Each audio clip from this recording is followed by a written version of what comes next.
looking at. I'm looking at the movies coming out for the year.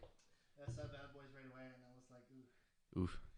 I never liked. I've never liked Bad Boys. I've never gotten into any of them. No. Are you into No, them? I never got into it. And it's a fucking shame because I love Martin Lawrence.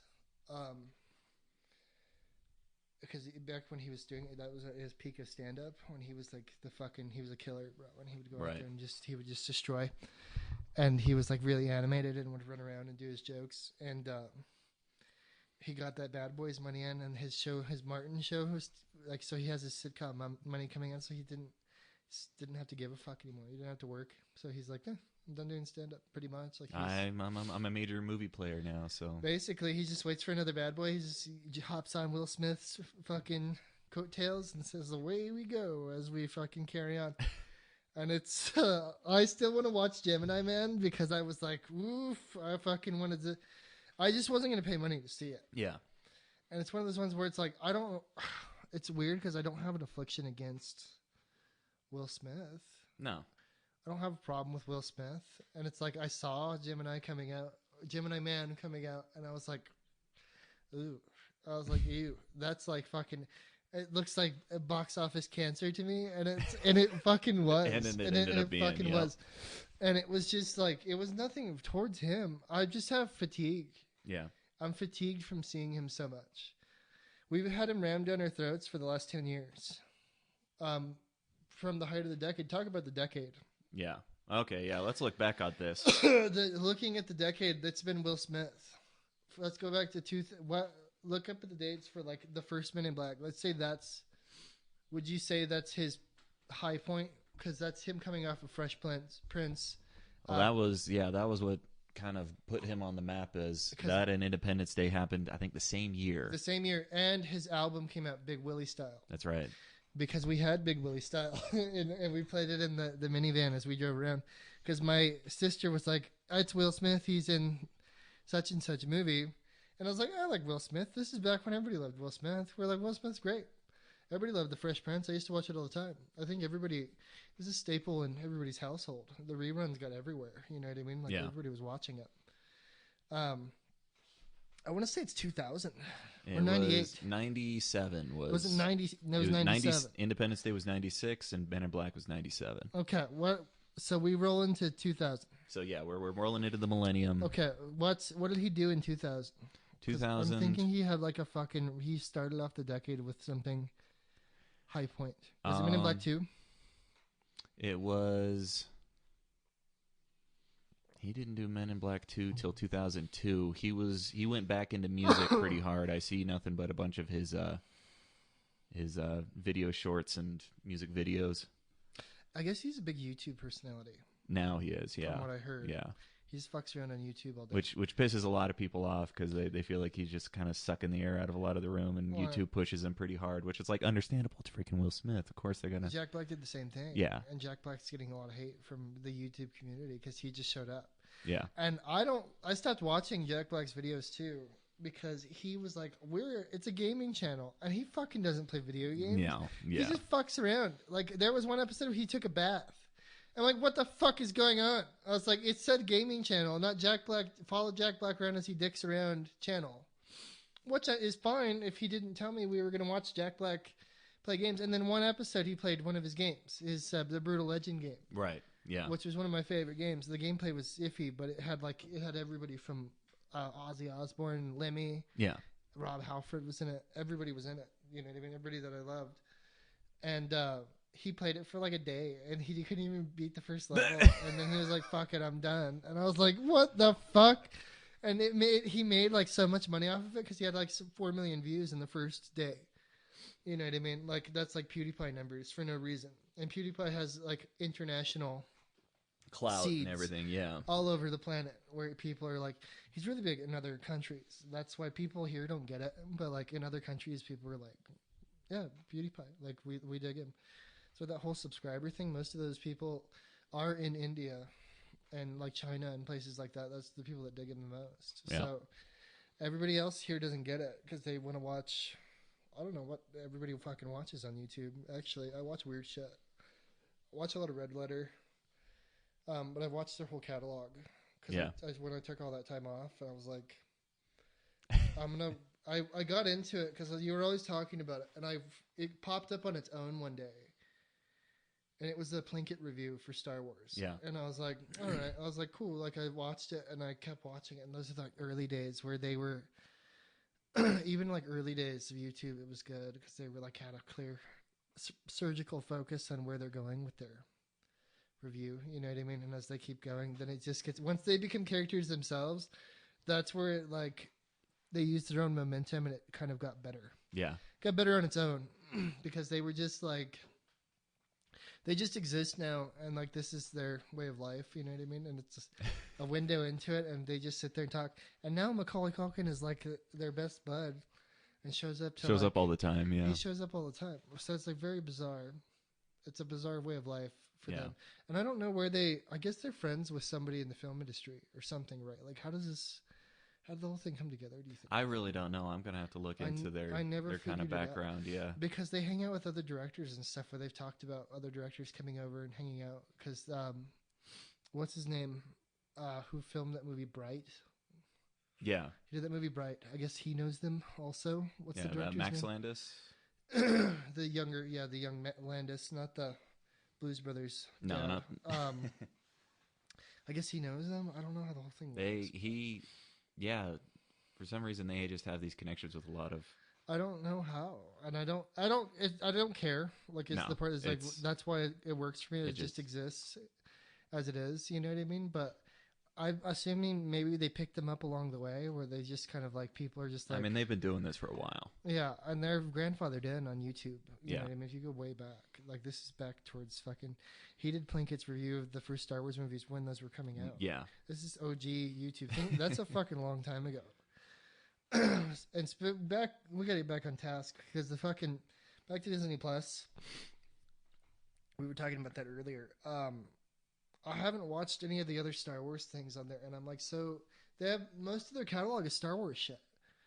You know what I mean? And like they have a bunch of X-Men stuff on there, and I've started watching the original animated series because nostalgia has got me. Just in there, yeah. It's got me, and it's it sucks because I want to pay more attention to it. I stopped because I was like looking at my phone or playing my Switch too much. I was playing something, and I tried to watch while I play the Switch, and I got sucked in, and like I looked up, and like Morph was back.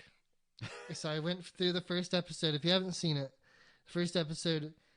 Morph is there, right? And then like he gets killed in the first episode. Like they go on that mission, Morph gets killed by the bots, the big robots, Sentinels, yeah, and then gets killed off. And then like you're as a kid, you're like, oh fuck, like the X-Men's life, or it's not happy-go-lucky like Avengers lives. Where the X-Men it's get hardcore, yeah, the X-Men get fucked up. And like the only reason Wolverine stays around is because he can get fucked up and stay around. Like that, a lot of them get fucking killed, dude. The X-Men don't fuck around, and they're like a driving force in most of the Marvel everything anyway. Yeah, because they're kind of like the ground layer of everything that happens. Like in Civil War, that's all mutants that start that whole thing. And it's weird to have this Disney thing chugging along without even acknowledging it, having a part of it at all. And like I loved what they did with Civil War. That was probably one of my favorite. We have to go over these and probably decide what is the best. Because as far as Avengers movies, because that's a Captain America movie, quote unquote. Yeah. But that's an Avengers story. It's totally an Avengers movie, and that's probably next to Ultron. That's probably my favorite one. Mm-hmm.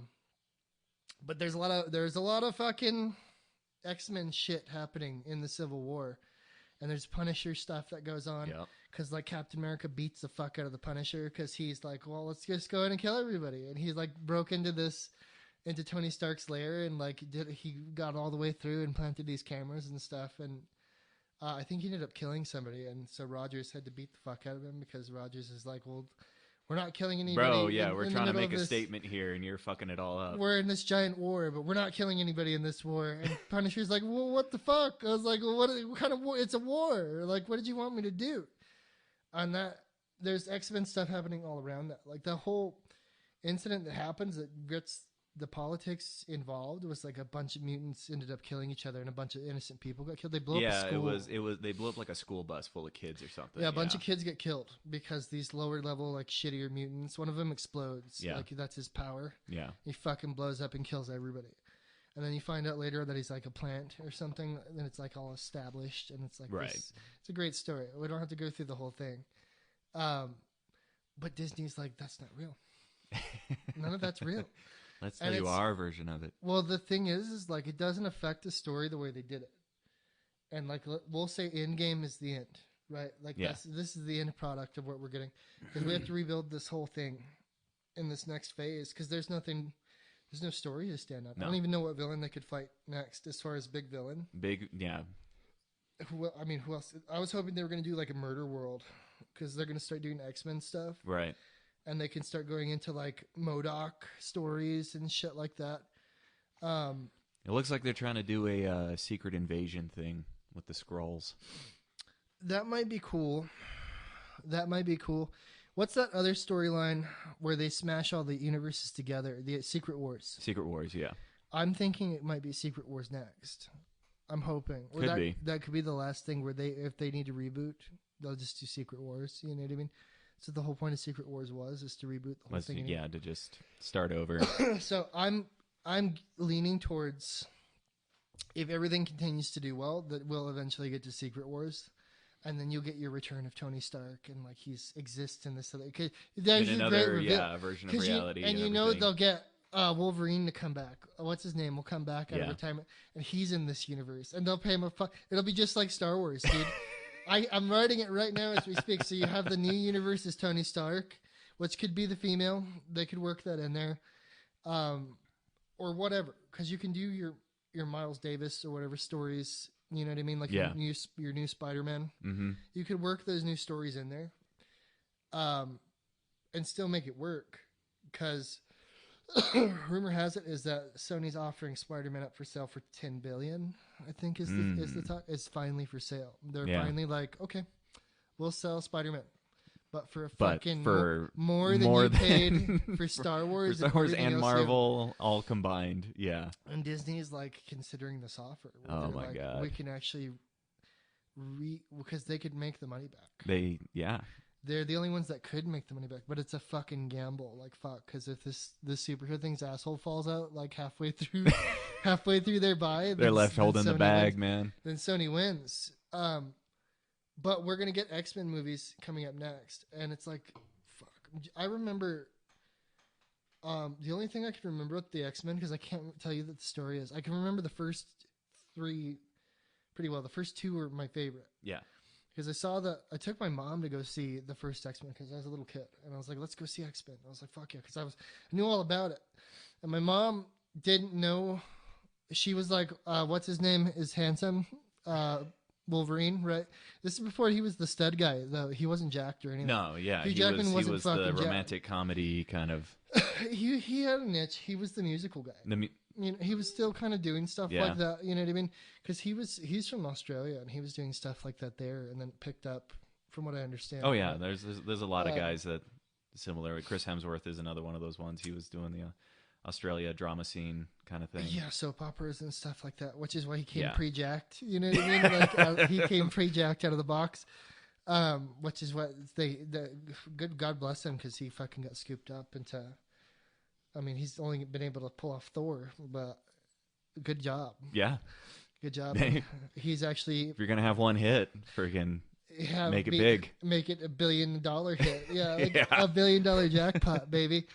Because I don't know how much money he's making off of it, but he's got another Thor movie on the way, because he was like, I'm not going to do Thor anymore, because those persons were gay, dude. Sorry, for lack of a better term, I know it's not proper to say gay.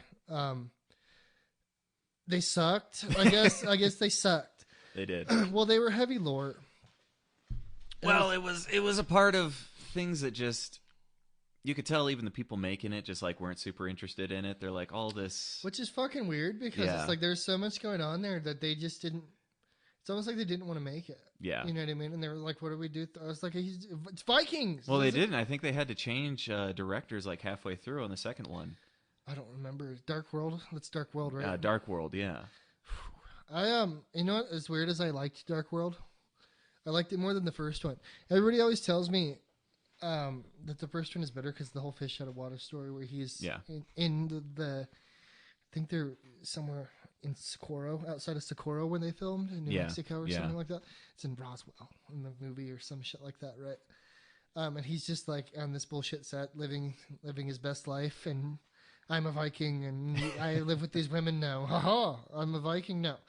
It was cool, but it was not. I could tell that they were like fucking super jealous when Guardians came out, and Guardians nailed what they were going for. Yeah, James Gunn was like, I'll do it. Don't worry. Like, I'll pull it off. And it's now, because Ragnarok was basically like, let's just make it the same movie as fucking Guardians of the Galaxy. Freaking Guardians, yeah. It's okay to have fun and do it. Which brings me back to the whole worry about X-Men. What if they have a feel-good fucking X-Men story? What if we don't have a fucking hardcore X-Men story? Ooh. Because X-Men, which a lot of people don't realize, is one of the most hardcore series that they have. It's the Life is Pain series, you know. There's definitely the most like loss and like fucking people getting wasted and like crazy because it's like losing their minds from civil rights movement shit too, where it's like really heavy on these are Inhumans and like they kind of hammed that up in the other movies, but it's never like it kind of was lighthearted racism. It almost felt like where it wasn't as horrible as it's depicted in the comic books. Yeah. Even in the cartoon in the 90s, it displayed that better than they did in any of the movies. Oh yeah, because Fox didn't know what the fuck they were doing with these movies. They were just trying to hold on to the rights. So they were. I didn't even see the last one. Did you? No, I actually skipped the last two. I haven't even seen since Apocalypse. Days of Future Past was the last one I've seen. I saw this one after that were Wolverine, like Wolverine's last Wolverine movie. Was that the one I watched? Yeah, I saw Logan. Yeah, but as far as like the big, not that in the line with the X-Men movies, because Logan is not real, or however the fuck it works, right? Like Logan is not. It doesn't follow that because at the end of that one, he goes back in time and stops himself from getting put into Project X. Right. So he's not Weapon X, so he doesn't have the adamantium by the end of that. Which happens in the X-Men storyline. Oh, okay, yeah. I think it's Ultimate. Something like that. It's one of them. Not astonishing. One of them, he goes back and stops himself from being in the Weapon X program and stops it from ever happening. So no Deadpool, no nothing. Yeah. None of them happen. But he has the wooden claws. He doesn't have adamantium. Yeah. And that's the story that they play out because that's fun to have Wolverine. Let's take the most interesting part of his whole backstory. Let's just take the fucking cool weapon part away from Logan. Because this is the case, we could actually apply this to what happened to Thor, because, I'm going to go on anti-feminist tirade here. Go for it. No, I'm trying not to be choosing my words carefully. It's going to sound very preachy, but because I've gotten kicked out of people's houses for talking about this. I've been at girls' houses and they've been like, "You need to get the fuck out," because I'll be like, Jennifer Lawrence is too big for her britches, and so, and Natalie Portman was too, but not in the same sense. No, I don't think Jennifer Lawrence deserves the same clout that fucking Natalie Portman has. Yeah, I can agree with that. Because I feel like Natalie Portman is that's probably top tier actress in my opinion. I think she's probably my favorite. And if you could take like what is existent of like Audrey Hepburn and like the older actresses and can apply it to something new age where she has class. Let's put it that way. She's got a there's a considerable amount of class and education behind her acting. Her acting is very good. I have been caught off guard more than once with Natalie Portman. Yeah. Where I've been like, oh, she got me, dude. She nailed it.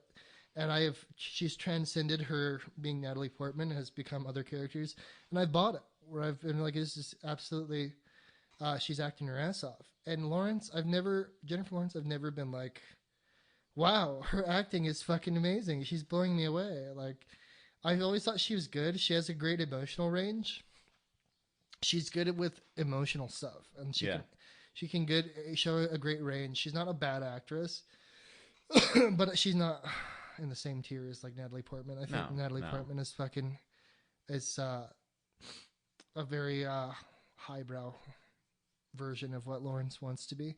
And Lawrence has like sucked herself into this corner where she won her Oscar, right? And now she sits on that fucker every day. Like she uses that, her own shit smells great to her now. And in a sense where she's asking for so much money, because before everybody attacks me if they hear this, she'll ask for so much money because of her Oscar now that it will fuck up the rest of the movie. It's gonna fuck up everything else, all the balance that goes into making a movie. Yeah. The scale tips towards her being like, I need to be the highest paid woman ever for this fucking thing, which is great to be the highest paid anything, whatever. But now you're not gonna be in any fucking movies because you're not shutting the fuck up, and nobody's gonna be able to pay you the money that you want because they can't pay the fucking camera guy to hold the camera now because he's like, I'm not going to work for fucking nothing. Now the budget on the film has gone up fucking another 20-30 million because she's expecting like 30 million a picture. Right, yeah. These pictures, it's a job to be in the movies. It's a job. It's an opportunity for other people to have their jobs and everything. It's not only that, it's incredibly selfish to be like, I want, and this is the same for male actors too. Oh, yeah. I feel the same way about anybody who's like, it's great for them to negotiate for what they want, and I can understand why they absolutely do get what you can. But as you do that, you fuck up the ecosystem that is that film set, because every film is its own ecosystem. It needs, you have all these little entities that exist around the actresses. It's not the actors and the actresses that make the fucking movie. It's the whole everything that comes outside of it. Yeah, there's just a small part. That's what everybody sees. Right, and that's why they're like, I need the most money to go do this, but it's the whole fucking thing. Star Wars was made in the fucking editing room. Yeah. Like, that, people you never even met before or heard of made Star Wars work when Lucas didn't know what the fuck he was doing. And this is truth. And it's like, that's the whole thing and how it works. But when they're asking for that much money, like, I expect this much money, it's just so they can do it for clout on Twitter. And be like, I'm the highest paid actress, and so they can be put on a pedestal and or whatever the fucking whole whatever thing it is, yeah, whatever the whole thing is. And I stick that to her, to Lawrence, heavily because she was part of that whole fucking my shit doesn't stink attitude. Because the people she insulates herself with, I guess, are like, you need to be a feminist icon and push forward and ask for the most. You need to make more than men because of the wage gap. For all the other people in the world, you're making that money for all you are closing that gap for everybody else. Everybody that works at McDonald's. Like that's how it works. And fucking fast food, yeah. For the whole world. She's doing it for the whole world. Making that much money for all women. She's doing it for everyone. All you women. She did it for all of them. That 30 million goes right into her pocket. Yeah. Not to anyone else. Not to feminism, not to anything else. And you can donate to charity, and people are always like, oh, well, I really like this person, this actor, because they donated a lot to charity. They give so much. And I was like, that's how you write off a lot of money. Yeah, that's how you keep your money. That's how you keep your money. Because otherwise that money would disappear at the end of the year. Yeah. But if you fucking shit a couple million down the pipes, you get to keep fucking triple that in your pocket. Pretty much is how it works. Mm-hmm. And people are like, oh, they give so much to the homeless. So they just pick they throw a dart at a board and pick, who can I give them? How can I fucking save my money at the end of the year? It's expensive to be rich. It is. It costs money. It costs money to keep your money. You can't just fucking, that's why there's all these loopholes. And people are like, people that don't have money, they see that and they're like, oh, they just give back. They just give back. And then they suck their dick right away. Well, let me just suck their dick because they're such good people. But that's not how it works at all. No. They're just trying to keep their fucking bajillions of dollars. And I stick that to her. And I used to really like her until I kept seeing these interviews where she was just being a bitch for no reason. Just because she's like, I'm fucking Jennifer Lawrence. And I've never seen Natalie Portman do that. No. And I've seen her. She has enough class. I also have like the biggest crush on her too, which doesn't help. I'm a little biased. That can color things. But it does. Yeah, it's a little biased. But I also have never seen her do any of that. And she holds herself with much more esteem and respect. She has much more class. and can do the same things as Lawrence and ask for as much money. But I don't think she does any of that stuff, dude. And she doesn't make it public, for one. Yeah. She doesn't go throwing it around in everybody's face, which is what covers her ass anyway, which is like the way to do things, man, in any sense of the word. But I don't respect Lawrence as much because she wants to throw it in the face. These things happened to Thor. I digress because to bring it back around. These things happened in Thor, right? So I explained the whole backstory of what I'm getting at, because so people just don't go, oh, well, fuck him. He just hates women. It's because when you asked for that much money, because Hemsworth wasn't making that much in Thor. No. That's why they just picked a no-name asshole to be in this movie. Yeah. All the money went to Portman. Mm-hmm. And she even swayed the script on how everything was going to go, because she has like demands on her. That's how the whole thing goes. If you're a big time winner, if you're the you name, have expectations. you gotta... What's going to be in what's going to happen to your character. You got to have some emotional range. It's got to be something for the people that go to the movies to watch. So there's got to be like a love story a little bit. They have to work those angles. Yeah. So they kind of did. But it just sucked. It did. It just sucked. And they did this in X-Men also, because they were like, look at Jennifer Lawrence. Look at her.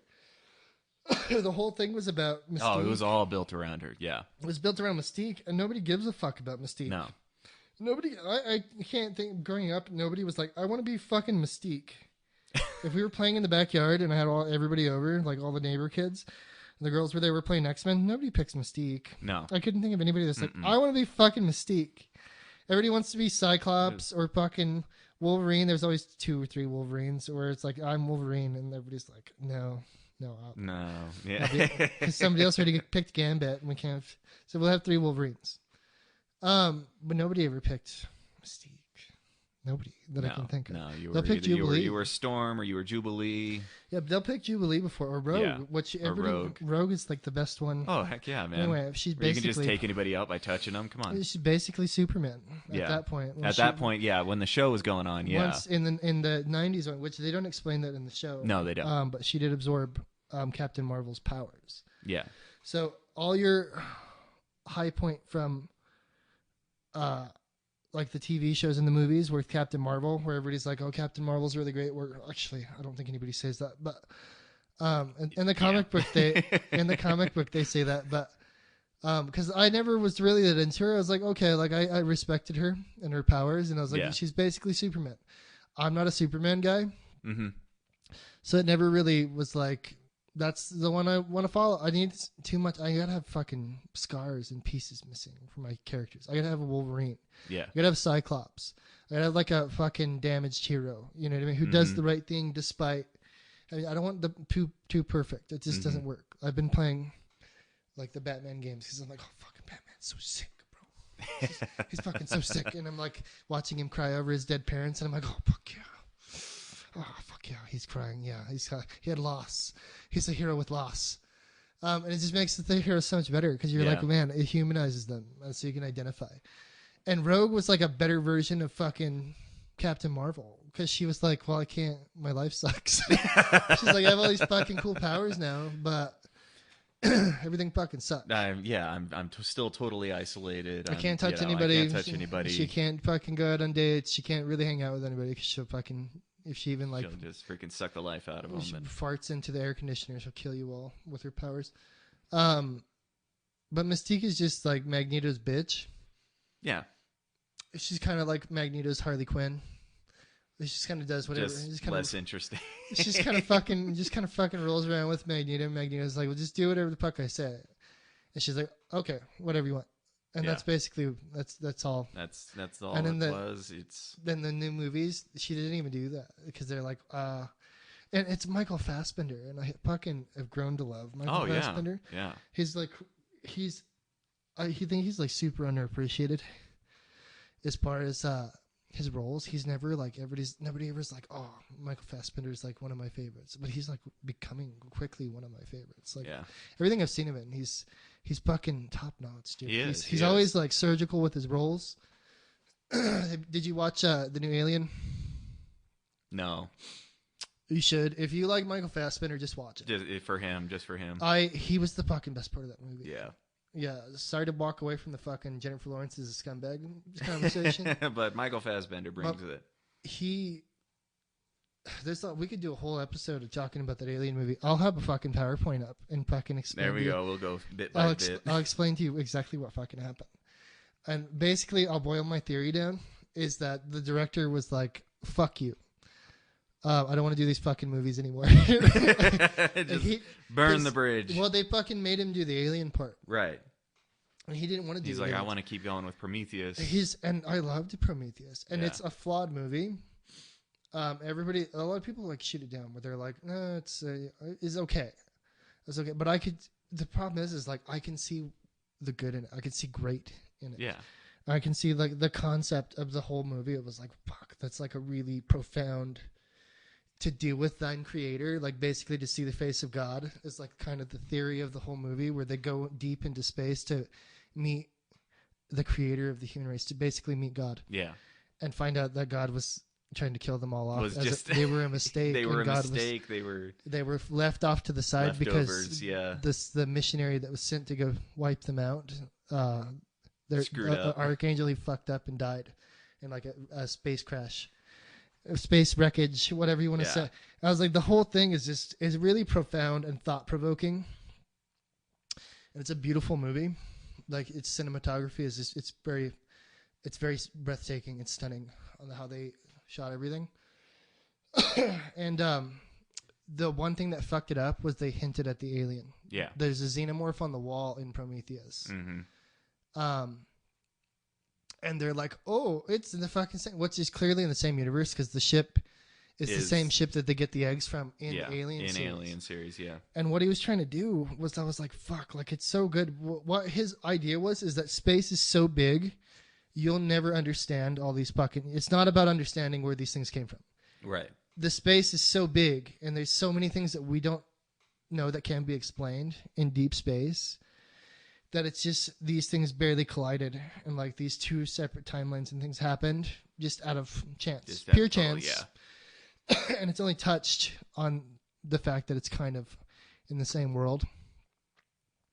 But you can see in the new Alien movie where the rest of the script for Prometheus 2 was, because I'm guessing it was pretty far along. Yeah. And a lot of this was pre-shot. You'll have to let you watch it. You could watch the first Prometheus first with it, but the movie stands alone great until they introduced the part with the xenomorph. With the actual alien. It turns into the Prometheus parts are great, then it turns into an alien movie. The Prometheus parts are I think it could have been like this really... I think it could have been like one of those ones that people talk about forever. Yeah. If they didn't fuck it up. Yeah. And the reason it got fucked up, because there wasn't a lot of press on this. Well, they didn't talk about it, but I've seen the interviews with the director, and his name escapes me right now. Ridley Scott. But I've seen the interviews with him. And he's like, yeah, we just made this movie because he just was doing the press junkets because fuck it, because he had to do the press junket. But I could tell what he really wanted to do, because the parts of the movie that are profound are all the Prometheus parts, and they all feature Michael Fassbender, because the beginning of the Alien film, what the fuck was it called? Not Resurrection. Covenant. Fuck, it could have just been Prometheus 2 and it would have been great. The whole thing it opens with Fassbender being this new version of this robot, which had his own free will. Yeah. And it follows that character who's in Prometheus. He's the same character in Prometheus, and it follows his character. But it starts with him as his creator, and he's with his creator in the beginning, and he's talking to his God, basically. Yeah. And he's presented with these terms on like how he accepts his life, but he has his own free will.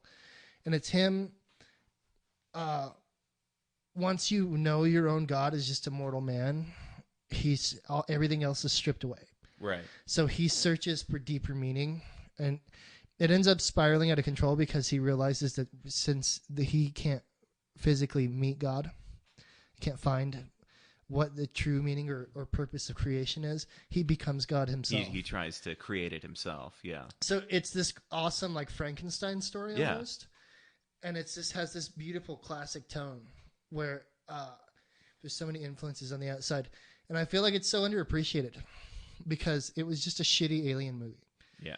And like the second half, like the characters in the fucking movie, this is how unimportant the rest of the movie was to the director, because James Franco was in it for 0.5 seconds. And James Franco is the guy who dies in the fucking pod and doesn't come out. So he's not in the fucking movie. They see him in a picture and like in a video thing on the side. And the main character is this girl who is dating James Franco. She's like, well, fuck, he's dead. And I was like, but James Franco was in this movie and he's like fucking a charred corpse. And you're just like, oh, fuck. Like, okay, all right, so we'll just go that direction. Probably because he signed up for the Prometheus movie too. And, I bet. And he freaking checked. He started filming scenes. He's like, "This is an alien movie." Fuck off! I'm out of here. What I think happened is that the fucking people started sticking their hands in the cookie jar, saying, "If we don't have fucking aliens in this movie, we're not gonna be able to sell it. And if you don't put aliens in the movie, we're gonna cut the funding for the movie right now, and the movie's gonna be done. And all these fucking people working for you are gonna have no job. They're gonna be fucked, and they're gonna have to look for another job." And so he was like, so they put a gun to his head. Yeah. Is my theory behind the whole thing. And, but what's there? I want you to watch it, actually. I'll have to check it out. And go seek it out. Because it's not, the thing is if it wasn't a xenomorph and they replaced it with any other species of monster, it would have worked. But it wouldn't have. It could have existed, but it wouldn't have been able to be like, they couldn't sell it as like, fucking alien movie. Fuck we're gonna fucking. They'll show Bill Paxton in the background. Pew pew pew pew. Game over, man. And he'll be like, that's how they can fucking sell it. But it's not. It's almost an art house fucking science fiction movie. Yeah. And it's Kubrick-esque in its conception and execution, even. And it's so beautifully put together. And you can see the pieces that fucking will never, ever come into the light. Yeah. There's probably pieces of that film that made it a Prometheus movie that you'll never get to see. Yeah. Because halfway through the film, he burns on the cross the Prometheus everything. Everything is fucking. I won't give it away. I won't spoil too much. We'll have a whole other discussion on that. But you'll watch it, and I bet. After that explanation, you'll be like, yeah, I get it. Like, it was really good until you get to the part where the xenomorph shows up. And they literally bullshit the fucking second half of that movie. Where the director, he wasn't even fucking there. And it went from passion project in the first half to just shit it out and fucking get it done. Just make a slasher, make a sci-fi slasher. And just fucking get it out there because people want to see a fucking scary movie. Yeah. You start making movies that are too smart, you'll fucking freak everybody out. They'll find out they're dumb. You don't want everybody to find out they're dumb. You want everybody to feel special and smart so they can find out it was the xenomorph killing him. We don't want to have any surprises. God damn it. You can't make any smart movies these days. This is what happened to Annihilation. Yeah. And this is what happened in 2000. Actually, I did watch Annihilation now. When did you watch it? Did you watch it recently? I watched it actually right after we last talked. So. Yeah. Okay. Well, tell me what you think. We'll talk about that now. I kind of liked how sort of open-ended it was, where it seemed like the characters were trying to find more of a theme than the movie was. What did you think? What did you think happened to Natalie Portman? What do you think happened to her? We'll talk about the end. So if anybody hasn't seen Annihilation, we talked about this. We didn't really do an episode on it. We kind of fucking... Yeah. I talk about this film all the time because I'm like, oh, God, it's fucking so good. Please watch it. Because I want them to make more. And the more attention it gets, even in the second market, the more they'll make. And that director is in no danger of not getting another movie. But he won't make anything with an IQ that high again, probably because it's going to freak people out too much. Yeah. Ex Machina is turned down a lot. Compared to Annihilation, yeah. Annihilation's like this very... Because did you follow the themes and like the things going throughout the film? Did you see? Oh, yeah. I saw quite a few of them. There was like the tattoos. There was the tattoos. There was the, the prisms. There was...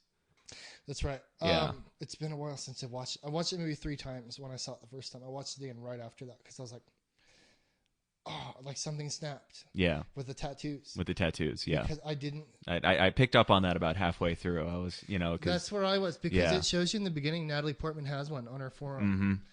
And it's a theme because it disappears later. Yeah. And it doesn't show up until something happens to you inside the shimmer, yeah. So, and normally it only happens to somebody who's about to die. Oh, okay. Have you noticed? If you notice that, because whoever ends up getting a tattoo first is going to get killed.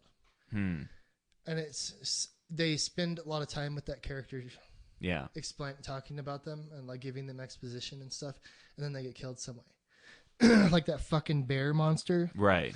That killed that lady, where she was like trying to cure her daughter's cancer. Her daughter died, or something. Or something. Yeah. Yeah, and then she gets like absorbed, like the thing, into the fucking bear. I was like, oh, that's so cool, dude. Like, I love that shit, dude. I was like, if nothing else, it's just really cool. A lot of really cool stuff. I was so into it. I was so fucking into it because like the thing is one of my favorite. It's in my top fucking 10 in my wheelhouse. Just overall favorite movies. The Thing, yeah. And Carpenter's The fucking Thing is just like, fuck, dude. And I watch it. I can still go back and I watch it right now and be just as captivated. Oh, yeah.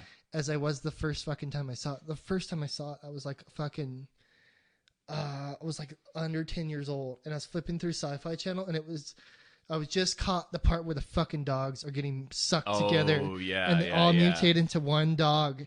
And they're like, all the guys are like, what the fuck is going on? And they're like, burn it. And he's fucking trying to turn on the fucking thing. And it's like, I was like, what the fuck? And my little kid mind was like, oh my God. I was like, that was the most horrifying thing ever. And I watched the whole film. Yeah. Like from that point on. And then I sought it out as a child, like looking for it again. Because I've been exposed to these movies since I was young. My dad would let me watch the first RoboCop movie. I was like 3 or 4, and along with the first Terminator movie, because he wanted to watch them, and he's like, whatever, let him watch them, whatever. And if he, because back then they were like, they're not gonna fucking shoot up schools, or whatever. Nobody was like, that is school shootings. That doesn't happen, or whatever. Not saying that's the link between the two, but it's like my fucking favorite sets of movies. I've been exposed to that shit, and it's like Annihilation had all those themes where it felt like Carpenter's The Thing, and it was the first one that tonally, it had deeper inspiration than Carpenter's The Thing, but in The Thing there's so many layers to The Thing that it works on so many levels, because not only you're like, I don't know what the fuck's going on, and as you're going with the characters not knowing what the fuck is going on, it's evolving. Things are changing around you. Right. There's a lot of things happening you're not seeing. And you start putting it together. Yeah. And the more you watch the movie, you see the things that you're like, oh my God, you snap. Like, that guy was the fucking thing the whole time, and he was just sitting in the room with them. Like, he was just hanging out. And like, you're putting things together. And Annihilation is one of those where it's layered. And it had an ambiguous ending, just like in The Thing, where it just ends. Yeah. And you're just like, fuck. Yeah. And you're like, that was cool. Like, and it just, the best thing about it is that it's like you have to leave it up to somebody's imagination. Oh, yeah. And those are my favorite movies because it's a bold choice to end a movie and just leave it open for you to interpret. Yeah. And that's the whole point of art, is for you to interpret on your own how you feel about it. And Annihilation is a fucking art house film, like through and through. Because it's left open. So in the end, spoiler alert, she goes through the whole thing, comes in contact with the fucking being that is the center of this whole phenomenon. This whole thing. And so basically, like, the subcontext in plot is that it's cancer. It's essentially cancer. Did you get that? I picked up that it was being influenced by that one chick's cancer. The whole theme of the film in the background is kind of that it is cancer. That it's just a... Because when they open... So I've watched it multiple times. Okay. If you watch it again, you'll see what I'm talking about. Like, I know they do the cancer cells at the beginning of the movie. That's it. Yeah. They set up the beginning of your film and then carry that theme through the film. Yeah. And I was like, God, it's because you do end up basically, like in The Thing, you pick it up like a disease. You're exposed to it. That's now right. It's a part of you. That's now right. It's replicating itself inside of you. you become it, or it is you, but you mutate and change along with it. Yeah. Which is essentially what cancer is. Cancer is your own cells. Yeah. Cancer is basically replicating your own just cells replicating outside of their where it becomes damaged and then replicates a damaged cell because it doesn't know what else to do. That's what a cell does, is replicate itself. And when it becomes damaged and mutates, it just is like, well, I'll just keep going. I'm trying to fix myself, so I'll just replicate again, but it can't do that. It's already damaged. It has cancer. And it's cells building on top of themselves that are damaged, and that's what cancer is. Yeah. It's just cells replicating over and over and over again in that spot. That's your base. So I'm fucking giving shit away for people who haven't seen it. A movie that's been out for, 2.5, 3 years now. Nobody's talking about it. Nobody does, It was left by the wayside, dude. And Red Letter talked about it, and they were the ones who I was like, I gotta fucking watch it. Because I put it to the wayside, and it was thrown to the wayside because it came out shortly after the Ghostbusters remake with the all-female one. That's right, yeah. And they got in trouble for we're fucking feminist power fighting ghosts, and it was never really about fighting ghosts. It was just about being feminists. Yeah. And I never watched it, but that's everybody saw the trailer and they were like, ugh. Yeah, hard pass on this. I fucking have only seen parts of it, and I was like, because I've been passing through a room where it was playing, and I'd look and be like, oh god, and fucking look. It's as bad as they say. They missed the whole concept of the fucking first two Ghostbusters movies completely. Yeah, but it definitely had a negative impact on Annihilation because it's an all-female cast. And it's presented that way in the trailer. If you watch the trailer, it's almost presented like female powerhouse, great actresses. There's great actresses in the whole film. There's a couple good actors too. It's got a great cast, but they present it in that sense where it's like they don't say that. No, they never say it. They never. But watching the trailer and watching that Ghostbusters movies take a giant shit before it even came out. Yeah, everybody was like, "Oof!" No, and even the studios were like, "We can't back this. It's gonna fucking blow up." Yeah, everybody knew it was gonna fucking blow up. Because it only got a soft release when it first came out, right? That's right. And it was in theaters and everything, and I was like, I wanted to watch it. Well, and then I think the other thing that killed it was in Europe, they released it digitally at the same time they released it in theaters. That's right. Right. Because they were, in its defense, you can't show stupid people this movie. No, you can't. There's simple folk won't understand. It works as a monster movie. It does. Right, it does. There's enough interesting stuff happens, enough creepy stuff is there. But when you get to the end, it freaking looks great from beginning to end. And when you get to the end, and the end is just wide open. Yeah, because the ending is it gives you no answers. In fact, even the movie itself tells you it doesn't matter. It doesn't, and that's because it's just for you to interpret, dude. Yeah. It's just for you to imagine. And I was so inspired after I saw it, Well, and that was the thing that was also interesting to me was, the whole time throughout the movie, the characters are trying to guess, what is going on, what's the intention behind it, what is the end goal of all of this, why is this stuff happening? Maybe, it's because of us, it's because, of all these different things, and then finally Natalie Portman just comes to the character comes to the conclusion at the end. They're just it was just a phenomenon that happened. It had no goals. It was just there. And then now it's over. That's it. That's basically where the characters themselves are trying to find more meaning than the movie itself is trying to portray. And it's such a bold move. Yeah. It's such a bold move to be and this, you got to fucking look at this director's stuff. Because it made me deep dive into his other stuff. Well, and again, they foreshadow that at the beginning of the movie so well. When Oscar Isaac first comes home, exactly. And she's hitting him with all of these questions. Where were you? How did you get back? And everything. And he finally just stops her and is just what does it matter? Yeah, exactly, dude. And it's all. That's what I'm saying. It's all laid out for you. Yeah. Everything in the film is laid out for you. And Kubrick did this shit. He did, yeah. He was really good at this kind of stuff. He would subtly lay bricks behind the back work as he was going through the film. And he's it's all there. But he's I'm not going to fucking explain it to you. It's all there. Everything's there.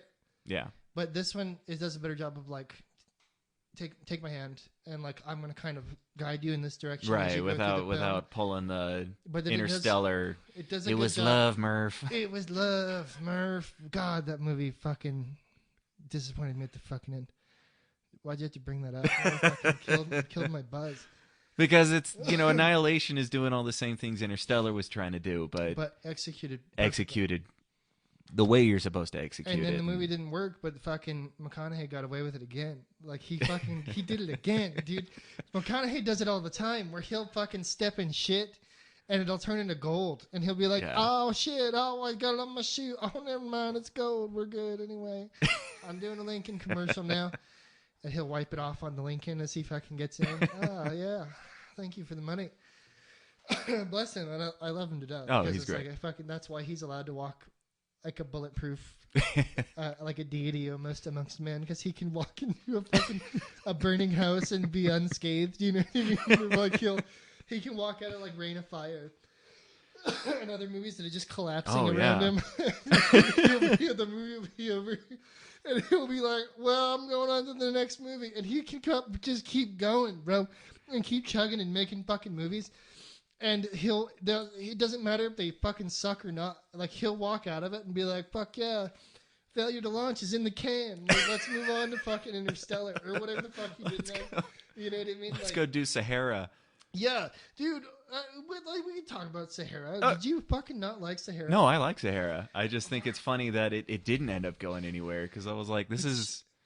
my dad has been reading those novels for years. Yeah. The Dirk Pitt novels, because he's Dirk Pitt, and it's a Clive Cussler novel. Yeah. Have you ever read one of the books? I haven't. No, I need to. They're badass adventure novels. Yeah. They're fucking. They make Indiana Jones look like a fucking joke. It's like, take Indiana Jones and like, I would say like Tom Clancy is like Jack Reacher, and mix them together. Mm-hmm. Right, where he leans more towards the adventure side of it. Yeah. But he's an operator too. He can operate if he needs to, but he's more like an adventurer, James Bond guy. Yeah. He's more into like adventuring and world traveling. History shit. Yeah, man of mystery it's National guy. Treasure. Yeah. If they had executed it just right, it could have been like a fucking long running. Oh yeah, and you can tell that was like what they were trying to do, but. And he produced that. Yeah. I think he produced that Sahara movie too. And my dad, he was the ultimate one to test too. We even went to theater to go see it. I think we did. Because I was like, "You want to go watch this movie?" It's like, it's your guy. Those are your books. He's like, "Fuck yeah!" I was like, "I want to go see this movie." I think we saw it in theaters. Because if my dad gets a hold of a DVD or a copy of a movie, he'll watch that motherfucker over and over. He'll fucking watch that movie over and over again. If he likes the movie, he'll fucking watch it, dude. Yeah. If he pays for a fucking DVD or a movie, he watches the fuck out of that DVD. And he watched the fuck out of Sahara. And he's like, at first I didn't like the sidekick guy, who is what's his name? He's Steve Zahn. Yeah. And I love Steve Zahn. He's always like, he fucking knows how to play the side guy. Yeah. Brilliant, bro. And he's like, he's one of those guys who helps you get through the whole movie. Sometimes the supporting actor is the most important actor. Oh yeah, because you need to segue to things, and he's like, "Well, I'll help you segue this way," and they'll be like, "Da da da da da da," and they fucking cut away. You can't end scene and drop the curtain. No, you can't. You don't have Lord of the Rings without Samwise. You gotta. You have to carry a dialogue with somebody. Yeah. And he's that guy, but he's in the books. He's I think he's Cuban, and he's like a big, stocky, strong, ex-military dude. He's an operator. He's basically Dirk Pitt's security. Mm-hmm. He's like an ex-SEAL kind of guy, or commando, and so he knows what he's doing. And so like that's where he gets his tactical knowledge from. This guy's like, "I'll help you get out of this." Yeah, like, I know what I'm doing. And he kind of doesn't play that. He kind of plays the lovable Steve Zahn. Yeah, the schlub. Yeah. But it would have been too serious in the film to just have. It's better to just have him be like, "Well, we'll just fucking. It's love, Murph. It's love. We'll just fucking make it up as we go along." You know what I mean? Like it's just better that they know what they're doing. They just know. Mm-hmm. You know what I mean? And that's kind of how the books work. And they're great, dude. And it's like they were dying to be adapted to a movie series. They weren't written to be movies. You could tell. Yeah. Because they're layered.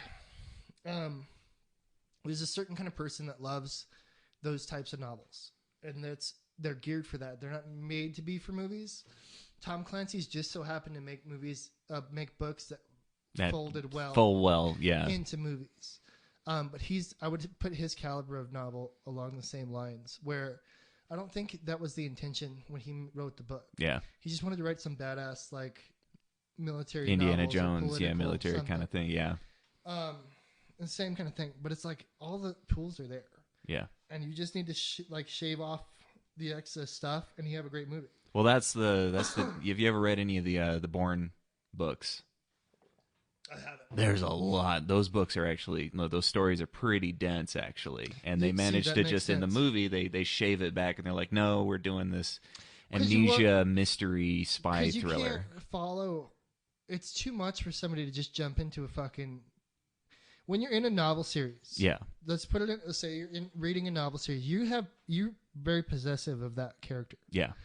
Because you took the time to read that book. Mm-hmm. So when you're reading that book with that character, like the reason, let's use Harry Potter. Yeah. So Harry Potter's book series, you notoriously don't like. They're not the best. No.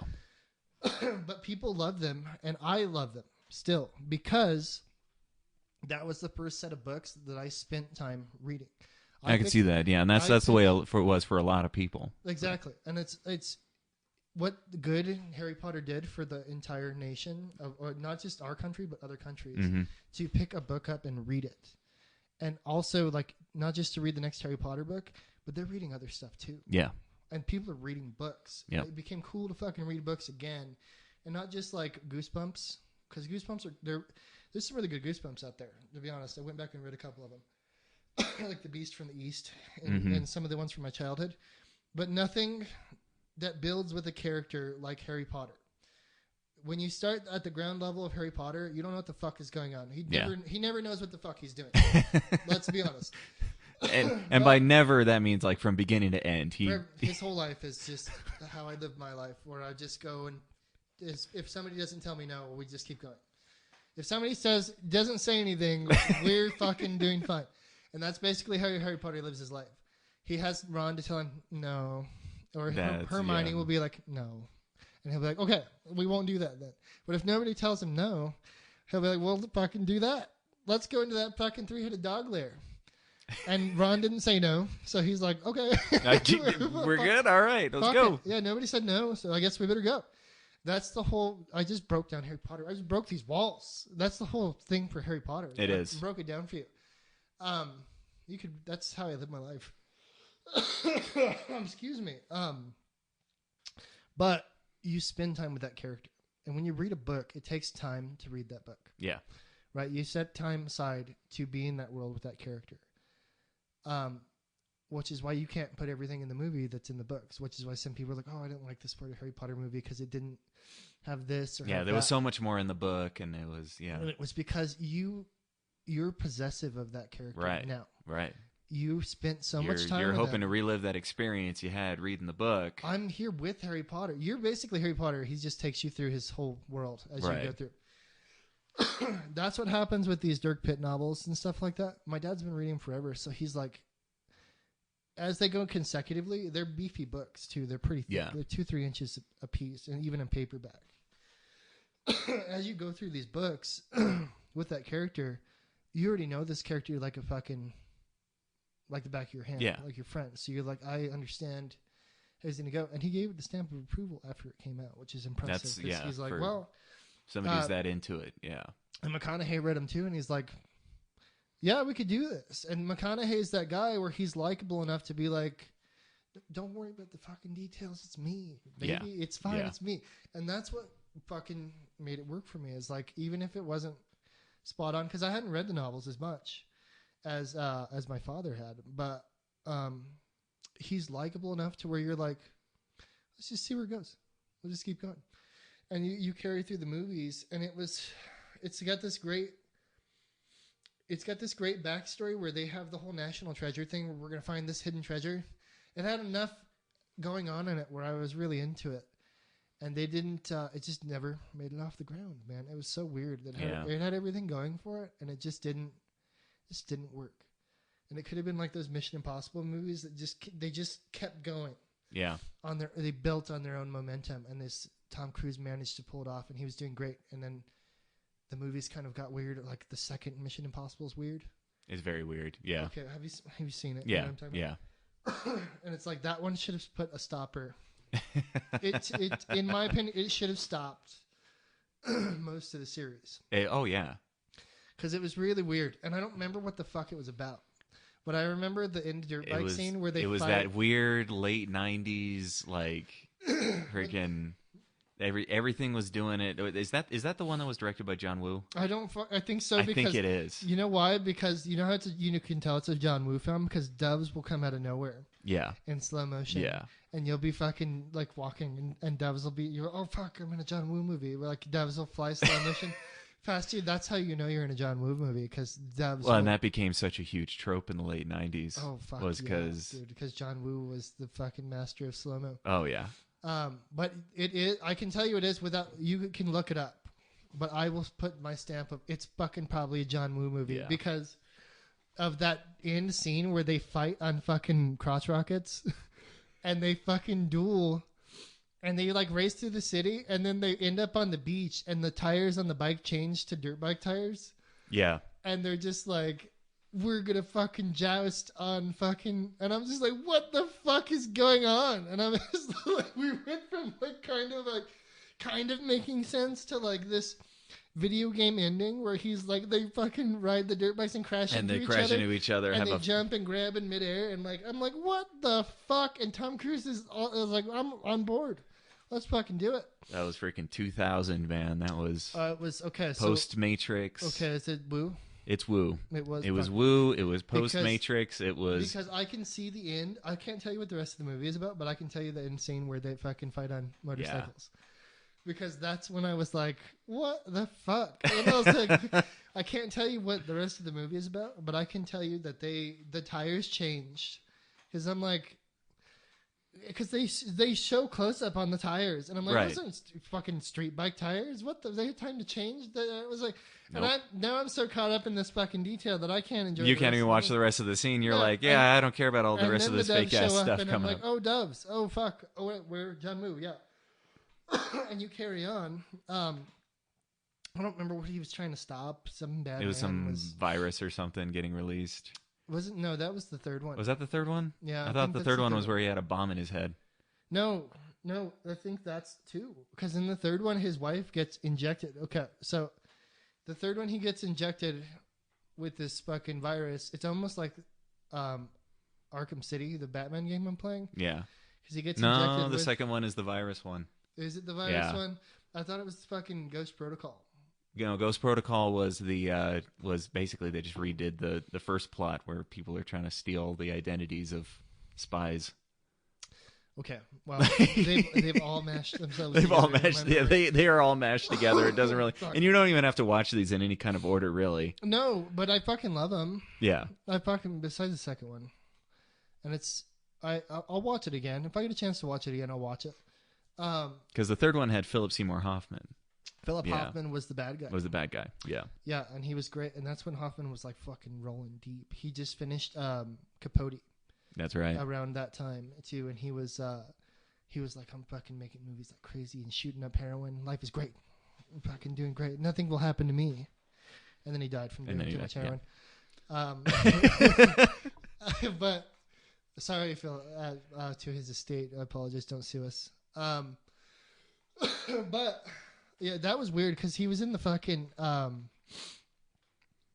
he was in the Hunger Games movies. Yeah, he came out of nowhere and he was just like, "It's me," and then like he was digitally added on in the third movie, and it's just like, that's weird. And it's like this. Yeah, that's too much. It was before it was good.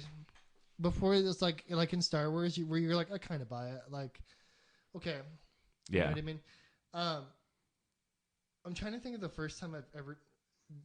It was probably the Tron reboot where they fucking do. Yeah, that's where they try to do Jeff. They do young Jeff Bridges, and you look at him and you're like, oh no, what the fuck? And everybody's like, it looks really good, but it's like fucking your primate brain is like, something's wrong. Yeah, what's going on? Like something's off. Something horribly wrong with Jeff Bridges.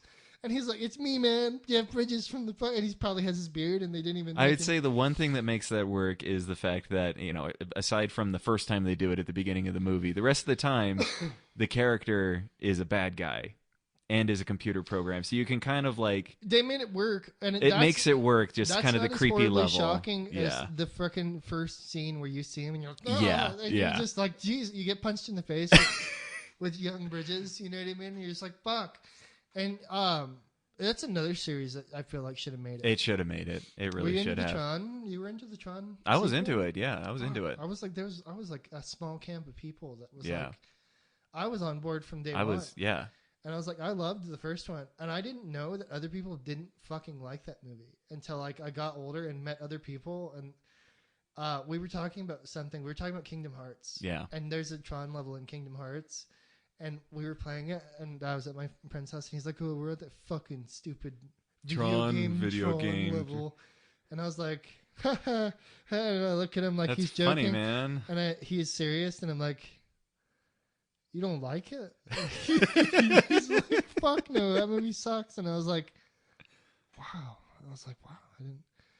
That's when I realized that the world doesn't work that way. No, that was not a normie movie. It was not. It was not. I got turned on to it because my dad and like my uncle and like all the people that when it came out, it was like, fuck yeah, like that movie was high tech as fuck. You know what I mean? The movie blew everybody away. Well, this movie's sick as fuck, but it doesn't hold up. No, it doesn't hold up at all. And so when people see it, like anybody 10 years younger than that sees it, they're like, this isn't fucking Shrek. Like. You know what I mean? Where the fuck is Dunk? And it's like, it's just Jeff Bridges and fucking, what's his name, who plays Tron, running around in pajamas. You know what I mean? Like glowing Well, a bunch of digital effects are moving very slowly in the background. It's not good. It's not fucking good at all. And I tried to go back and watch it, and I still like the movie for nostalgia's sake, but it fucking doesn't hold up at all. And I can't defend it in a group anymore. I can't defend the first one. Where I'm like, but it has this and this. Because you remember the Tron guy on YouTube? Tosh.0. Yeah. Like, took him apart. You know what I mean? And that's when I realized, I was like, you can't tell people you like Tron. You can't. I was like, you can't tell anyone in public you like this movie. Because and expect them to agree with you on it. No, you like it. You get cast out. You'll be cast out of society. And I was like, my God. I was like, oh, my whole life is a lie. Like, I thought it was great. But it turns out it was not. No. And it's maybe the concept was too fucking wild for some people, but we're also like at the same time that was coming out, like Wayne Selinsky was shrinking his kids. Right. In the fucking yard. You know what I mean? Like these are the graphics. So it's like this is the world that we lived in back then. When did that was way after. It had to be way after. Yeah. Something because Tron was like I think it was 86. Fucking Honey, I Shrunk the Kids. Hungry, I Shrunk the Kids. Yeah. We have to look it up since you're on the computer right there. I'm pretty sure. Tron was 82. It's almost the same gun that fucking digitizes them and shrinks people. It is, isn't it? The digitizer. The gun looks almost exactly the same, right? If you go, you'd have to go back and look. Honey, I Shrunk the Kids was 89. Oh, way later. It was way later. I just equate them because it's like basically the same weapon. Same prop, like, yeah. It almost looks exactly the same. At least from memory. If I go back and look at it, I'll probably feel like an asshole. But I was like, I feel like it's like the same beam thing that gets you. Maybe. Anyway, everybody hated it, but the new one I fucking loved it. Oh yeah, I was like, I was way fired up by it. The end was. It wasn't a soft ending, but they left it open on purpose, where they're like, because that's what Disney was. That's what Disney does. We're franchising. This is a fucking boot for a franchise. So we have Olivia Wilde. Olivia Wilde. Yep, that was like basically her major picture debut, wasn't it? One of her first major films. Yeah. She's directing now. Yeah. Doing well. She's doing very well. Making commercials for movie theaters. Yeah. Oh God. She's doing that too. That's my favorite thing about going to the movies is those Coca-Cola. We made students do made students make a commercial for free for us. Fucking free. It cost us maybe $1,000 to make this one. We own the fucking camera equipment. So It cost us $1,000 to make this commercial. And then they just fucking probably... You know what? I bet the fucking kids didn't even make it. They probably had somebody tell them what to do. Yeah. Because they're like, we want to do this. And they're like, we're not fucking doing that. Yeah, they just pulled out a couple of... It's like Ford versus Ferrari, where they're like, this is a Coca-Cola. Do you know what Coca-Cola is? It stands for family. Can't have any fucking kissing in Coca-Cola. It's not what Coca-Cola is about. It's about polar bears and Santa Claus. But it just didn't work, and it's weird because they spent so much money on that budget, and I thought it had everything going for it. And Disney can launch these like monster titles, you know what I mean? Just because it puts Disney on the brand, because they're already like in a range where people are going to go see it, and it didn't work. And I still don't know what fucking happened. And I confused the main guy with Hayden Christensen. Oh yeah, a lot. Yeah. Where to the point where I think he's almost the same thing. I don't even remember what his fucking name is. Garrett Hedlund. Is that what his name is? Garrett Hedlund. What the fuck else is he in? He's fucking basically Hayden Christensen. Basically Hayden Christensen. Basically. You know what would suck to be that. I always thought about that because it's always like, oh man, it's cool to be me. I'm an individual. You go through that whole thing growing up where it's like you learn how to be yourself. And then imagine having a career where you're basically just like the generic version of somebody else. You know what I mean? Imagine living your life as like, well, we tried to give this guy this role, but the worst thing is like, you'll probably get lied to. And they'll be like, you're perfect for this fucking role. But Hayden Christensen turned it down before you. He's like, oh, I'm going to fucking do this. It's stupid. Yeah. But you're all into it. You're like, I'll do Tron. That sounds badass. Fuck yeah. Sounds great. And then like, you find out that it's just like a month into shooting. They're like, yeah, the makeup guys. Well, Hayden Christensen was here. And he's like, this movie's bullshit. And he left. And, well, now you're here. And you're just like, and then you find out that your whole life is just like, you're just dollar store Hayden Christensen. this is your fucking life now. What else is he in? Let's see. He was in that Four Brothers movie. Nuh-uh. Yeah. Is he the one that dies? Possibly. And You're talking about Four Brothers with Mark Wahlberg? With Mark Wahlberg, yeah. He totally dies. I think he's the one that dies. Okay. Because they're like, we need somebody that's not Mark Wahlberg to die. And we can't have the black guy die because that's not how things work in Hollywood now. Black guy doesn't die first anymore. So the kid, the handsome kid, is gonna draw the most emotional punch for the ladies in the seats. The young handsome child will die as a sacrifice. Oh, okay. He was from Friday Night Lights.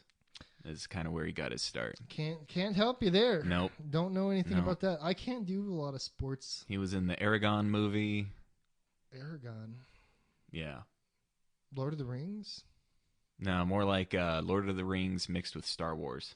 What are you talking about? Aragon. Did you totally miss Aragon? Aragon. From Lord of the Rings. No, it's with an E instead of an A. The dragon? The dragon thing. Okay. No, I know. Now I know. I fucking didn't get on that fucking train at all. No, I was on the Potter bus, dude. I was like, we're going fucking to Pottertown. I was like, and my cousin showed me that book. I was like, I don't have time for this shit. I'm on Potter, man. I was like, I have fucking Potter to read. It's like, I have dyslexia, so it takes me a fucking while to read. I was like, I can't fucking read 2 books. I was all offended. I was like, how fucking what are you doing to me? Yeah, I was like, I'll never finish this one. I'll never finish Harry Potter. And I fucking did. But I did. Yeah. But I was like, it took me a really long time. It's not where like the words are fucked up. I have to read each word in the sentence. Yeah. So I had to go, Harry Potter got on the night bus. I'm like, oh, he got on the night bus. Okay. All right. Cool. Okay. Following along now. We're moving right along. And I had to go each fucking word. I can't just skip. Yeah. I can't skip words because I'm like, what if just scan it or anything? What if that's an important part of the sentence? And it's like, and I could just fucking blow through it. So like, that's how I live my life. So we're sponsored by Audibles. That's why we're going to switch. I wish we were, but we're not sponsored. We're not sponsored by anybody. No, but that was actually, I was listening to the audiobooks for Aragon because I never saw the movie, only ever heard bad things about it. And so I was like, all right, well, let's see like this book series. You know what it reminded me of? What's going on here? I remember like the one selling point was the author was like 14 when he wrote it or something. Oh God, I know nothing about this. Yeah. What my experience with Aragon is it reminded me of the movie Dragonheart. Yeah. With Sean Connery. Yeah. And they made a weird second one. So its plot is the original Star Wars trilogy. What do you mean? Like, they blow up a Death Star? But they, just all the character arcs and everything. It's Luke Skywalker, Princess Leia. In the defense of this, Darth Vader, like everything. Star Wars. It literally starts with a princess on the run. She's got an artifact that she ditches to try and get away. Oh, and here's this little village boy finds the artifact. Oh, thank God! Yeah, this small sand. And it turns out, it's a freaking dragon, and it turns out he's got magical freaking powers to be able to ride dragons, because it turns out he has a secret family lineage connected to this whole magical power bullshit. And insert your fucking weeaboo. It is storyline. Freaking Star Wars weeb hardcore, man. It's fucking weaving it. This is why I can't watch most anime anymore. It's the same. It's always the same plot. But in the defense of that, everything is Star Wars. Yeah. Even before Star Wars came out. Everything had the same story where it's like you're the fucking asshole. But I was I was going along with it. I was under the same kind of impression, and then I get to the second book, and there's like a major character reveal where it was like this random freaking side character, and they get in a fight towards the end of the second book, and he goes, "It turns out I'm secretly your brother," and I was like, "Oh my God, wow, that's fucky. My God, that's fucky." That's man, and for some of those things, like I let a lot of those novels go by the wayside, especially I'm smart enough to know better that they're all kind of the same thing. Yeah. I was like, you got to pick a camp when you're in youth novels, like a youth adult novels, or like kind of like the Harry Potter edge kind of thing. Yeah. Hunger Games, Maze Runner. You got to pick a camp to be in. They're all, you can read them all, but it's like you gotta you're gonna pick one camp to kind of rotate. And I was like, I can't be in this dragon camp. No. It's like I got enough on my plate with Harry Potter. Okay, we're solving a mystery of something. Was that like the third book when it came out or something like that? Something like that. Yeah. It was. Which is the first actual real book in the series. It is. Where it's actually well written. You're just like, oh, there's a fucking mystery here. I was actually surprised by the end of this book. Yeah, solved the mystery, and there's the werewolf was like a selling point for me too. Where I was like, okay, cool monster. The monster. I told you that's always the thing. The second book is my favorite because there's a bunch of monsters. There's a ton of monsters. There's giant spiders and snakes, and I was like, I'm in. Yeah, I'm on the fucking bus. Because the first one is just like the weird pedophile guy, the monster inside his turban, and he was just like, oh, it's the pedophile guy, because it was like you were kind of like, oh, it's Snape. He dies from touching the young boy against his will, basically molesting the child. It's sorry if I fucked everything up right there, but that's what I took from it, because I was like, so it's like a pedophile thing, and I was 10. Yeah. And I was like, so he touches him and then he dies. And they don't explain until the end of the book where Dumbledore's like, well, fuck, it's probably because of this. Because of your mother's love. And Harry Potter's like, what? Because of my mother's love. I was like, how do you know? How do you know that's what it was? Like, how the fuck do you know? How do you know it wasn't just like, good, we can't let this kid get molested at the end of the fucking book. There can't be any rape because it's a child's story. Because J.K. Rowling didn't know what the fuck she doesn't even know what the fuck she's doing right now. Right now, where we're recording this, she doesn't know what the fuck she's doing. She has no idea. I guarantee you, she's just kind of fucking around and not knowing really what's fucking going on. And she'll get on Twitter and be like, "Well, Dobby had a 10-inch cock," and everybody will be like, "Fucking what?" Like everybody's day's fucked up now. This is true. This is basically a true story because she announced something that she used to milk Nagini. Nagini was milked, the snake. Okay. The giant snake. That's how Voldemort lived because he lived off of the venom of that giant snake. All right. But Nagini used to be a woman. But yeah. Right. So that was the whole shtick and she was like just telling everybody this, and everybody was like, "Wait a minute, you said last week that she was a real person," and she's like, "Yes." Yes. And they're like, so he's milking her tits? And she's like, bye. goodbye, everyone, and fucking disappears. And then she fucking does this all the time. Well, she'll come in and just be like, and this happened in this story. You're like, well, wait a minute, but you said before. So goodbye, everyone. Yeah, before she could, you ask a question, and she's leaving while she's closing the door. While what the fuck? Come back! And you have so many questions, and that's how she lives her life now. Yeah. Have you ever been to Pottermore? I haven't. The Pottermore website that goes with, you're not into Harry Potter, so the Pottermore website, you can read the audiobooks or stuff, or read the books along with the website. Yeah. And it has animation. It's really cool for the most part. But they add shit. And that's why she keeps making shit up. So like there's weird stuff. You'll be like, there's background stuff about Vernon Dursley where you're learning. I don't even know what the fuck it was, but I was just like looking. I was like, when the fuck did I want to know about Vernon Dursley's fucking past? I was like, when the fuck did that matter to me ever? And she's just like, I'll add that in there because people fucking need to know. Who the fuck is like, I'll fucking write something for this side character to fucking flesh him out because he's really fucking important in the start. He's a giant cop. Somebody contacted her on freaking Twitter and was just like, I don't feel like you really fleshed out the Dursleys enough. You know what the worst thing is? You're probably right. Is somebody's like, well, what about the fucking hippogriff? Well, because it's the whole Disney thing, you know, all these big franchises and everything where they just make stuff simply to address online criticism. You know, that's all these live action remakes and stuff. Scab here. That is, but that is what, you know, if you're going to be, you know, running one of these big, you know, IPs now, is you just feel like you're just constantly on the defense trying to shoot down online criticism in everything that you're doing instead of just, you know, being an adult and ignoring it. So you're saying that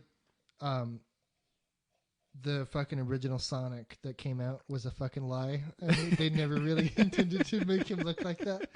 And really the whole movie was done in the style we wanted.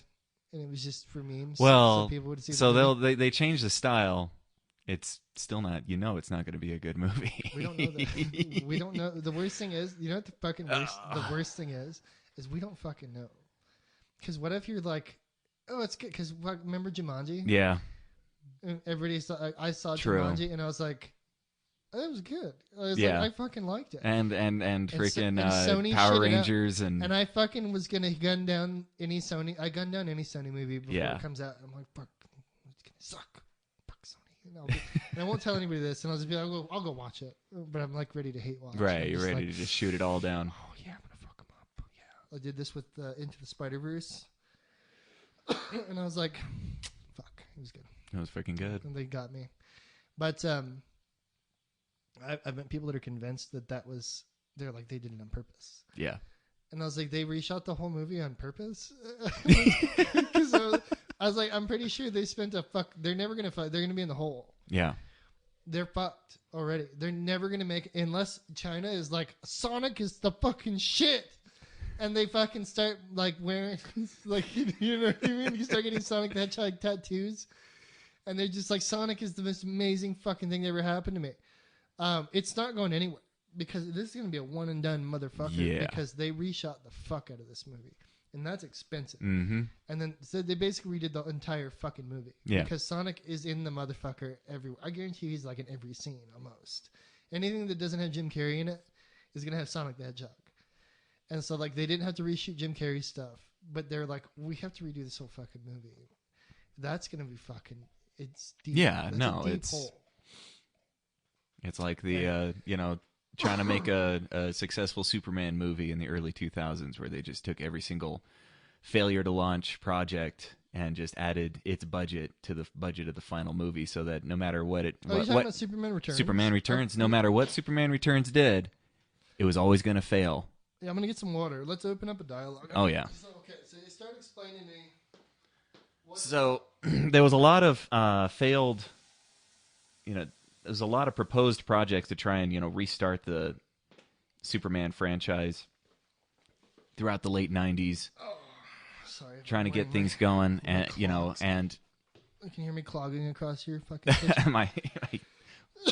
But they all of these and all of the pre-production budgets, a lot of these got pretty far into pre-production. Most of the Superman movies. Most of the Supermans. Including the Nicolas Cage Superman. It was the Nicolas Cage Superman. That was like tens of millions of dollars went into. Yeah, like, that got way far, super far. Gonna have to. It really did. True story. That was I've seen like where they were filming stuff for it already. Yeah, like, it was already because that image, the cursed image of Nicolas Cage in the Superman costume, became stuff of legend. So like imagine that like times 3, where there was a bunch of these different projects, and so Warner Brothers in their funny math decided to, add those up. They just put it all into the Superman pile of just like, this is all the money that we've invested into making a Superman movie. And they threw that on top of Superman Returns. And so, because Superman Returns, it didn't blow the doors off. It didn't do, quite as good. It, did pretty close, but not quite as good, if I remember correctly, as Nolan's first Batman movie, Batman Begins. And those two were supposed to be tied in together, actually. Yeah, I remember this because they were going to do a Batman that was v Superman. The Batman v Superman was proposed and everything, but then it didn't do quite as good, and then didn't do nearly well enough to justify the budgets of all the previous failed projects. Yeah. And so they just, chalked it up to just a total failure, and we're just like, you know what? We'll just run with Nolan. And Nolan was like, "Thank you," because I don't want to make a Superman movie. Well, they fucking ruined that kid's career, the guy who was playing Superman. Oh yeah. They fucking ruined his career. And it was weird because it wasn't his fault. It wasn't. Because I like that Superman movie, and I'll be put on the cross for it. I don't want to die on that hill, but I can defend it. Because I like the ones where he's like fighting weird shit. He's like fighting like Zod, you know what I mean? In the second one, or I don't want to talk about the new ones. Don't even though like the Zod in the new one is great. Yeah. He's my favorite part of that whole movie. Yeah, I can't tell you anything about like the Henry Cavill, but I can tell you that I was like, Zod is one of my favorite villains. Yeah. Period. And he's never used properly for anything else. He's always like a starter for Superman. They never really use Zod for anything. They never do. They're just like, he's just a bullshit bad guy that they throw, because they were like, Lex Luthor is what everybody knows because of the cartoon. They're like, we wanted to fight the Justice League's bad guy, and Zod's not in because he'd fucking kill just the Legion of Doom. He'd kill them all. Yeah. If Zod fought the Legion of Doom, he would kill all of them. He'd wipe them all out. Yeah. He would fucking kill them all. He's fucking evil Superman, dude. That's the whole idea behind him. The only reason he couldn't beat Superman is because he didn't develop under the yellow sun. Yeah. And he clobbers the fuck out of Superman when they fight. He fucks him up. Yeah. And he's not at full power. And Superman is basically like already a Superman, a Super Saiyan, so to speak, or whatever. When he shows up, he's freaking Vegeta shows up, and he's It's basically the fucking. It's basically Dragon Ball Z's first season when they fight. Yeah, when they fight. It's Vegeta and Goku, because Superman barely wins, but he fucking beats Zod and throws him into the fucking Phantomverse, because that makes sense. Because they didn't know how to fucking. Because how else are you gonna end this? How does Superman beat Superman? How do you beat bad Superman? You know what I mean? But it's cool because you can come back and use them later, and this is where there's actually a lot of similarities between Superman's storyline and Dragon Ball Z. Oh yeah. We already know this. But for our fans who don't exist, for the people listening, I don't want to say for our fans.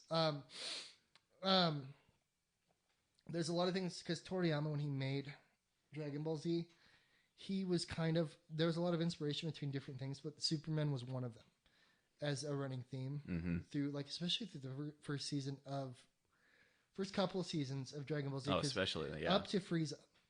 So up to Frieza, because that's when it was supposed to end. Mm-hmm. So the series chalks up, and that's why it builds up steam to that point so well. And then it ends, and you're like, Goku's dead. It was supposed to end with Goku dying, and that's the end of Dragon Ball Z. That's the end of that series. Right. Because he's supposed to die in the fight. This is the fabled Super Saiyan. He is the one who brings balance to the Force, right? Mm-hmm. He's the one who overthrows the Dark Lord. And it's kind of like the shtick they were doing with Superman is because that's basically it's like the Friezas, the Vegetas, the whole Zod fight. You know what I mean? But they do like other things, like the Dead Zone. Is the fucking same zone that they throw Garlic Jr. into. Zone, yeah. Is the same thing that they send fucking Zod to, and it's just like he comes back anyway. That's not and that's not canon in the series. That's not canon. Toriyama didn't write that. The Garlic Jr. stuff. If you want to be a fucking Dragon Ball Z hipster, you can skip that. As soon as it gets to Garlic Jr. stuff, you skip like 4 episodes, and you're back on track. Doesn't take place. It doesn't happen. It has no effect on anything because they make a fucking wish on the Dragon Balls, I think, in the middle of that run. Yeah. Because they're like, we better fucking wish everybody back. Because he makes. I was like, what the fuck? He's gonna waste wishes for fucking. Just because some bullshit 4-episode arc, yeah. Some douchebag just shows up and you're just like, oh fuck. Just wish him back. And it's because I think they make a wish because somebody dies. I can't remember. It's been so long since I've seen any of the Garlic Jr. stuff. I skip it because Piccolo gets taken over and he's like, I'm evil Piccolo, and they fucking figure out how to beat him because it's like we need to fill time. Yeah. Well, they give away the whole Gohan storyline in it. Yeah, they do because he comes back and this is after his training. Yeah. So like Gohan fights the guys. And if they fuck it up because he's supposed to be getting ready for the Saiyans, or this is after that. This is right before they leave to Namek. Yeah. And they're just, for no reason, they're just like, we're going to have this side story. Because the whole run-up for the first season is all legit from the manga. Like, you can take that from the comic book. We segued so far into Dragon Ball Z now. I didn't want to do this, because I'll fucking talk about this for hours. But basically, they've ripped... the two can exist in the same plane, which is why everybody always wants to do Goku versus Superman. Mm-hmm. But they don't know why. They don't know why they're like, oh, Goku could beat Superman. But there's Goku was written as like kind of as like a reverse Superman, so to speak. He's the Jackie Chan to Bruce Lee. Yeah. Where he's never on the winning side. He's always the underdog. Always the underdog coming out. He's always going to figure out how to come out at the end. Yeah. But he's going to get his ass kicked on the way there. And that's basically every Jackie Chan movie. Jackie Chan wanted to be... that's what he was based off of when he first got drawn. Goku, when he's like 16 to 18. It's based off of young Jackie Chan in like his early Kung Fu movies. Mm-hmm. That's what they based it off of. But Toriyama was like... he always thought Superman was ridiculous because the futility of writing the Superman story. I was like, how do you build that character? Yeah. Like, he's fucking already perfect. And the Americans, when they made Superman, they didn't know what the fuck they were doing. They were just like, it's cool. Like, they didn't know it was going to run into this whole fucking train. You know what I mean? Where they connect all these other DC characters together. When they made Superman, they're just like, he's better than fuck. That's it. And he stops like meteors from hitting the planet and shit. And like the old animated series, you ever seen the old ones, the old Superman cartoons? Oh yeah, yeah. The OG ones. OG, yeah, where 30s he fights like stuff, yeah. Giant robots and like stops dinosaurs and shit. Volcanoes from exploding and crazy shit like that. And they're better than fuck. Like they're great. The original Superman ones are better than fuck. And they still hold up so well. Yeah. If you can find them, I think they're on YouTube. You can find them on YouTube. Because I don't know if anybody holds the rights. I would show them to my nieces and nephews and stuff. When I was babysitting them, I'd be just like, all right, no, none of this like, yo gabba gabba or stuff. It's like we're gonna watch some OG Superman and stuff. And they would get into it. It's weird how well they hold up. Because it was all hand drawn, and it's so cleanly animated, like fucking awesome. Yeah, I don't know how they hold up on HD. Because when you can see in between the frames, watching them on big 60 screen. frames a second, it fucks things up. Yeah. I was watching something else on Disney Plus. I was watching the DuckTales movie. Oh yeah. And on 60 frames in HD, you can see the frames missing. Oof. And it's meant to be on VHS or be rolled on regular film. And I remember it being like the animation being so good. Yeah. On the original DuckTales, where I was like, it's really well drawn. But you can see the missing frames. Yeah, and it just doesn't flow. Yeah. And it's like, fuck. And I'm afraid to watch those old Supermans now because you at 60 frames per second, that's the limit of how fast your brain can pick up images. Yeah. But they didn't draw things because they're like, why the fuck would you draw like every single frame if you can't see them all? Mm-hmm. You know what I mean? It made sense. It saved money. But now that you're bringing all these things back to HD, I can see all those flaws and stuff. That Prince and the Pauper was on Disney Plus, and it you could see where it didn't fit. It was just something inhuman about the way they moved. Yeah. And when I saw it the first time, because Beauty and the Beast held up, but they remastered it. Mm-hmm. Like those Hallmark films are remastered. Yeah. They've touched. You can tell they've touched frames in between. But because they're beautiful. Mm-hmm. Like rewatching Beauty and the Beast in HD, it's like fuck, and that's probably my favorite Disney movie because it's so rigorously drawn. And like it's the backgrounds that really do it for me because they're all hand painted backgrounds. Yeah, and it's just this fucking. It's a masterpiece in its own right, and then you get into the other ones and it's like okay, like I get it. It's not. Nothing was ever as grand as the Beauty and the Beast for me. The art was just the peak of what I considered the best that Disney was doing at the time.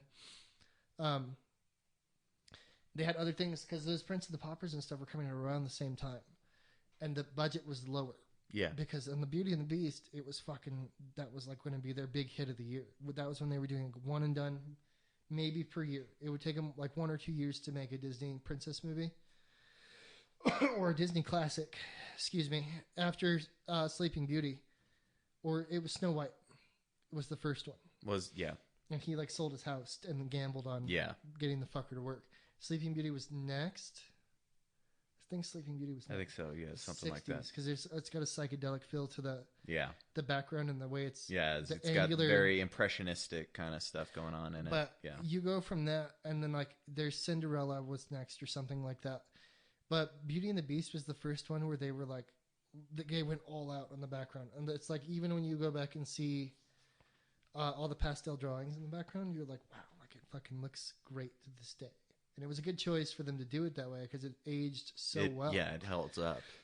And it was not done with that intention at all in the beginning. It was just what the best they could do at the time. And then you see like some of this newer stuff, and it doesn't hold the same impact as a lot of these other things. Like let's take Star Wars for instance. They're built for HD. These new ones. Yeah. So like all your backdrops, like in the new Star Wars that we just saw for fucking, what was it, 2 weeks ago? A week ago? It was like 2 weeks ago, yeah. It was 2 weeks ago now. God, the holidays wiped everything out. I got sick and everything, which is why I'm coughing right now. I'm recovering. I'm done being sick, but I have that fucking. You got the lingering, never-ending cough. I was dying while we were watching Star Wars, and it wasn't Star Wars killing me. It was just the germ. Because after I recovered, I was like, I didn't hate it, but that's not what we're talking about now. We'll get into Star Wars later, where we can talk about it once it gets closer to releasing or something like that. We can go deeper into it. Yeah. The backdrops are all like screensaver pictures. Mm-hmm. HD is screensaver pictures. It's not like a hand-drawn, highly detailed image. Yeah. If you zoomed in and look at stuff, it looks good, but there's nothing really going on, right? But in the old Disney stuff that's hand-drawn, they're looking at this fucking picture for hours, drawing this picture over and over again. They have to fucking be pretty meticulous, and it's just like natural for them to be like, we're going over every fucking detail. Yeah. But in this one, they can render it really quickly on the computers and save a bunch of time, but it's just like, oh, cool, it looks good for this. It looks good for that, but I don't know how they're going to hold up in fucking 10 or 20 years.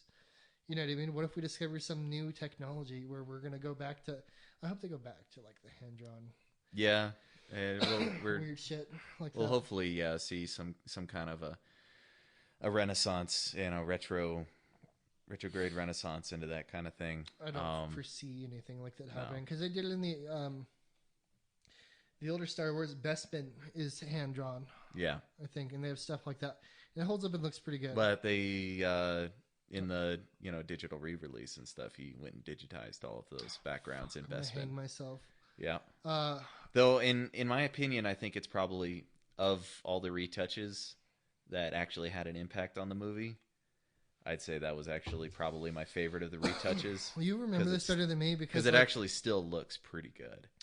Yeah. Like I think he left a lot of the matte stuff. He just like added in, you know, just little speeders flying around through the windows in the background. That one is like one of the scenes where it should have shit in the background. Yeah.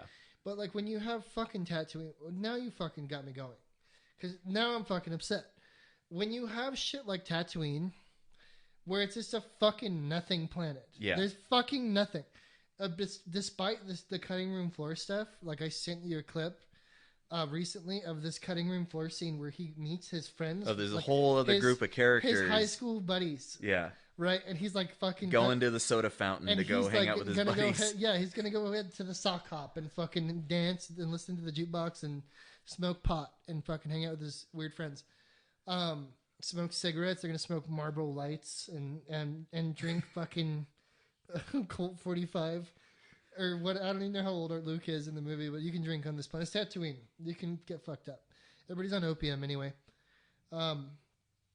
It's a nothing planet. The original cut for the film is it's supposed to suck. Nothing ass. happens there. Yeah, it's supposed to suck ass. And Luke is like, that's why he's looking at the sun because there's nothing to fucking do. When he goes in and he's looking at the sun and shit, and it's all doo doo.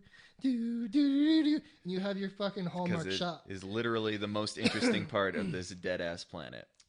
He's just like, I'm gonna kill myself. He's like looking, he's like looking, thinking like, I'm done. This sucks. Like he's not doing it because he wants to fucking go join the army. That's how bad things are. Where he's like, I want to go fight get into the middle of just the most dangerous conflict I can get into, man. I'm desperate to fucking survive this boredom by fucking going into a war.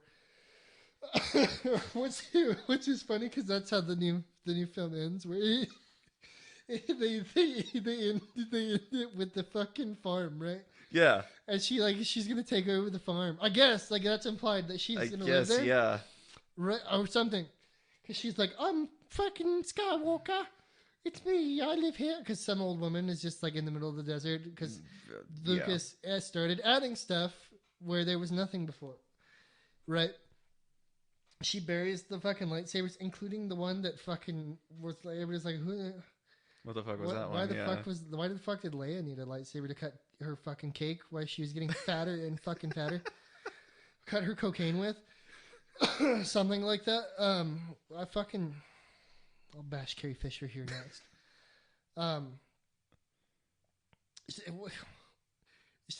She buries it, right? And it's like, that's how it ends. And then she's like, oh, look off into the fucking sunset. Because you're Star Wars. And that's how I don't know how to end it. It's not her fault. I feel bad for Daisy Ridley. Yeah. Because she was just on the ride, man. She's just like, fuck yeah, fucking breaking my career. We're going places. And then, like, after the second movie set in, she's like, yeah. And that's when, like, all the Twitter followers started to attack her. And people were like, this is fucking... Because I hated it too. But I didn't hate her. And I was viciously attacking these movies from the get-go. After I got done with the first movie, it set in. It took a while because I was like, oh, I liked it. And I was like, it's good. And then it took a while. And then like I started thinking about the movie again. And I was like, oh, we just saw the same movie twice. I was like, this is A New Hope. And I'm trying to be like, oh, I'm clever for knowing this is the soft reboot. But it didn't sink in until afterwards. Well, it did actually. No, I lied. So it fucking did because I was like, when they go to blow up the Death Star thingy in the movie, I was like, what? Because I was like, what the fuck? Right before Han Solo dies, where they're like, let's go blow up this fucking Death Star. That's when I was like, that's a little much. That's a little tongue in cheek, and it was cute. It was cute. At the time, they're just like, that was nice little nod. Don't do it again. But that was the whole movie. But that was the whole movie. After I thought about it, that was what the whole movie was basically, I was like, it starts on a fucking desert planet. And I started thinking about it. I was like, oh no. Yeah. Oh no, it's the fucking same movie over again. Because she finds a droid with a freaking secret information on it. You can almost tie it together perfectly. Like it's almost scene for scene, almost shot for shot. Mm-hmm. In some scenes where they're like, it's iconic. Yeah. But they just reshot the whole movie. but the fucking planet sucks. Tatooine sucks. Yeah. The whole point. That is not a destination location. The whole point is that it fucking sucks. And it bothers me. The whole idea of the beginning of Return of the Jedi was we got to get Han Solo away from Tatooine. Yes. Because it sucks. Because it fucking sucks. And the problem I have with the episode 1 is that they go back to Tatooine. This is my problem with the Star Wars series in general. Is that it just keeps folding in on they're itself. They're in space. They're in fucking space. And what would you say when I tell you to think about space? What do you think about when you think of space? What do you think? What if I asked you to describe space? It's big. It's fucking big. Right? Space is not just big, Russ. It's fucking really big. Like, it's infinitely big. Infinitely is a fucking keyword to fucking space. Where there's infinite amount of fucking planets to go to. Right? So there's infinite fucking places we could be. But where the fuck do we go in Star Wars? Where do we go back to in like 6 of the movies? I want to say almost every one of them is like, meanwhile on Tatooine, like meanwhile back on the ranch, they'll fucking have a scene where they go back to the ranch. And it's like, oh, my mom died. I'm fucking Anakin Skywalker, but I hate sand. It gets in horrible. It's horrible. It's in everywhere, in every office. He's talking about getting sand in his ass. And it's like, you know what I mean? Like, that whole thing. They have multiple scenes where they go back for fucking no reason. Other than fucking Luke Episode 1, Episode 2, Episode 3, New Hope. That's right. Empire's the only one skips it. Empire skips it, yes, because Go back on Return of the Jedi. Okay, they go back on the Return of the Jedi. Wait. Do they? They rescue Han. Oh, that's right. They go back to fucking rescue Han. Okay, I'm following you. We go back a lot. So we're at 5 movies now? 6, because... Well, we're at 5 that have Tatooine. We got the first 3, 2 out of the original series. No, they go back in the last movie. But then, and then we're at 6 movies in this last movie. 6 movies that go to fucking Tatooine. Yeah. In space! And guess what else did? The Mandalorian went to Tatooine. They went to fucking Tatooine. In the worst episode in the series. You know what? And I fucking hoped that I was like, I sure hope. When I was watching it by myself, I was like, I sure hope this isn't Tatooine. And it was like, I fucking sure hope that we're not in the same planet I've had to go back to. We live in New Mexico, people. So for one, I'm not a fucking giant fan of the desert. I live there. We are there. I live in Tatooine. I live there. I understand why Luke wanted to leave. And why in most of the movies, he didn't go back. Luke doesn't go back to Tatooine. He fucking doesn't. He's the only one who's like, nah, I'm good. I'm fucking good. My aunt and uncle are dead. Pretty much my house is burned down. I'm good. Everybody else is like, man, Luke must have fucking loved this place. Let's fucking bury, let's fucking bury his lightsaber there to remember the great Jedi Luke when he didn't even fucking really want to be a Jedi in the beginning. He just wanted to get off his fucking planet. Basically, as I gathered, I think he had no interest. He had zero interest in fucking doing this Jedi thing. He was just like, because in A New Hope, he's like, the Force and the Obi-Wan Kenobi is like, yeah, it's fucking great.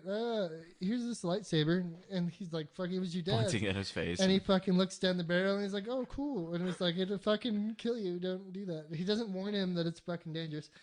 And the rest of the movie, he's like dicking around with the lightsaber. He doesn't give a fuck about being a Jedi. No. And I hold firm that,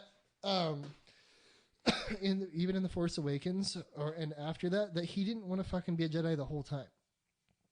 I have a feeling that he wanted nothing to do with any of that shit. And he got fucking snowballed into this fucking whole thing.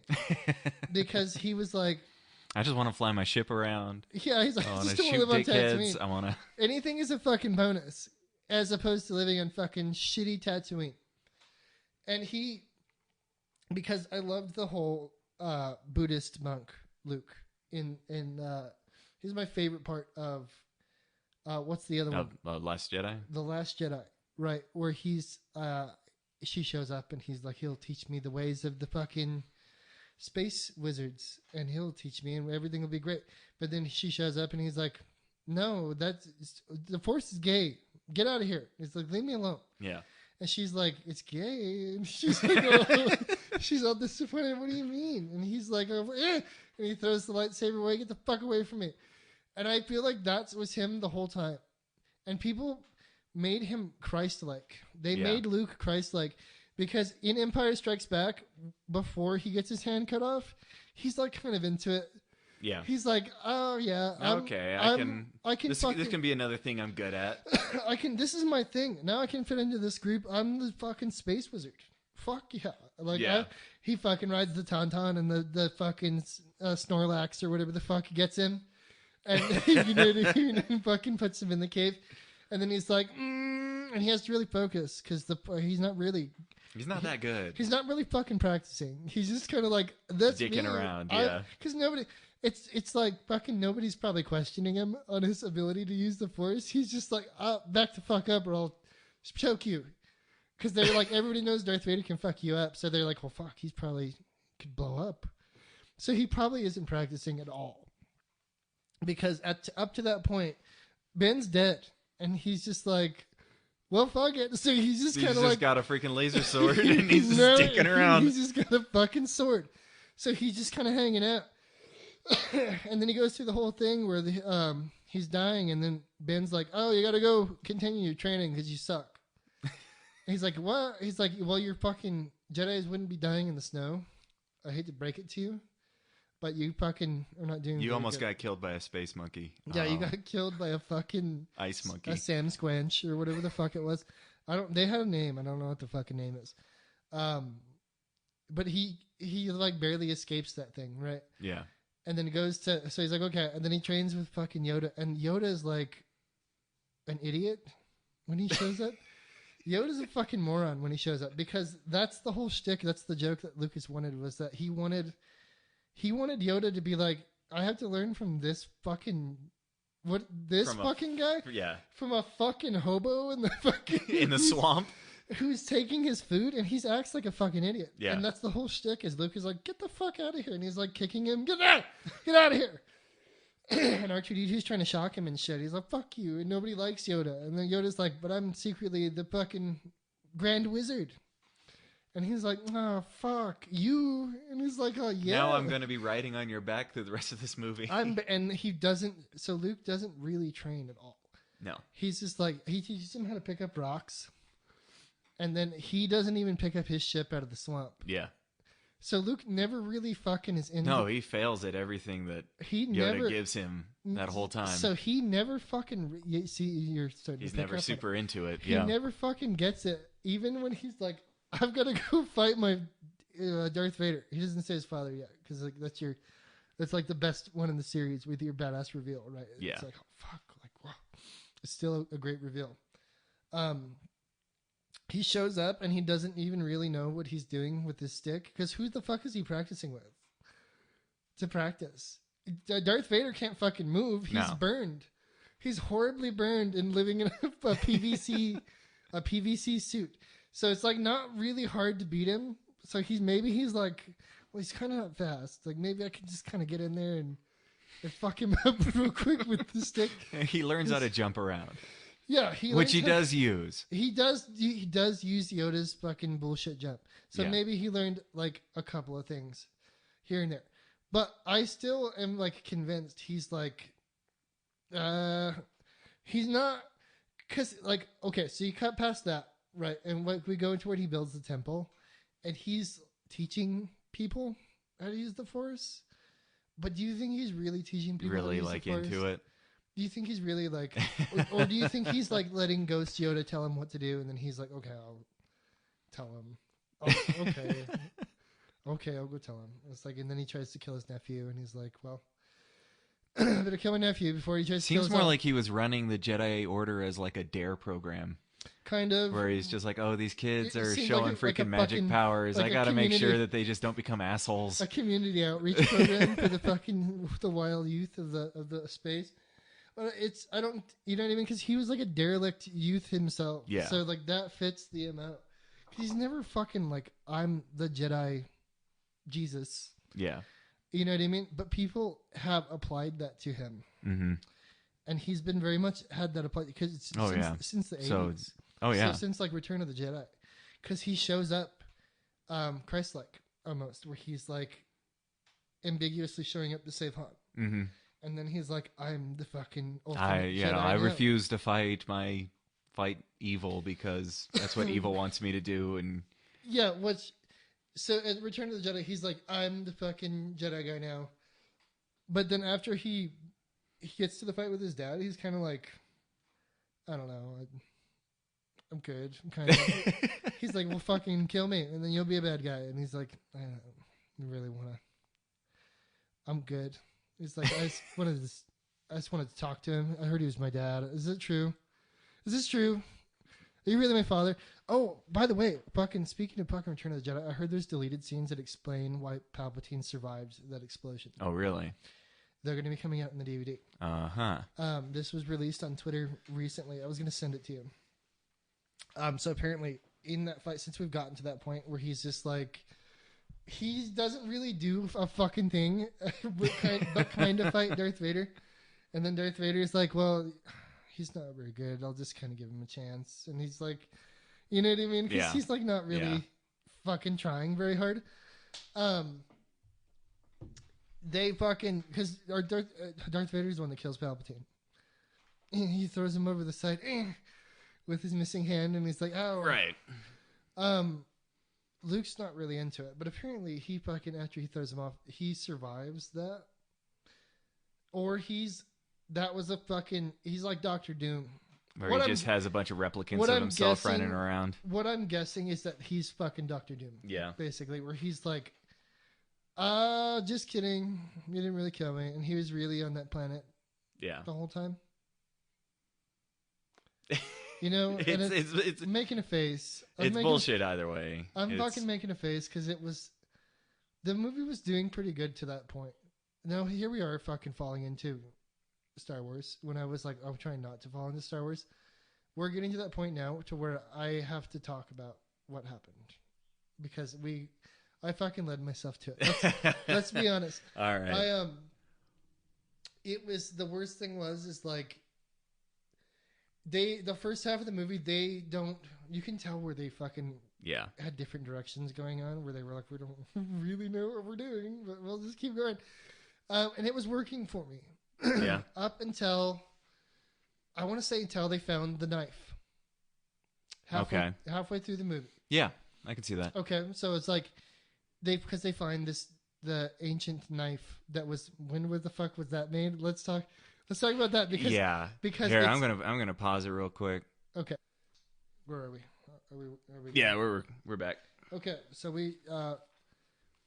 I'm still disappointed and sulking in my strange disappointment because they kill Luke off.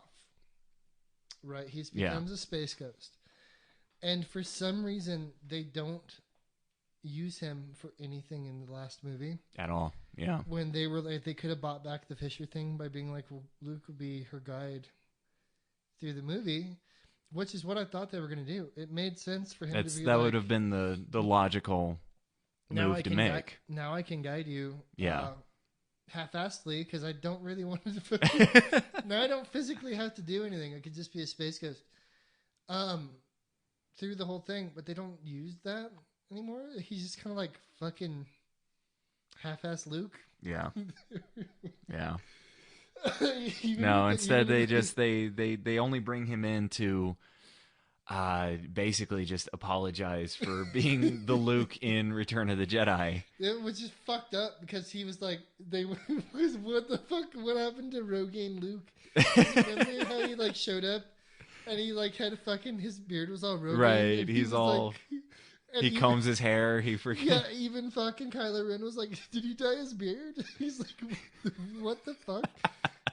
What's going on here? And he's like, so you're like clearly like, what the fuck? Like everybody is like, why the fuck did he dye his beard? And he shows up as a space guy.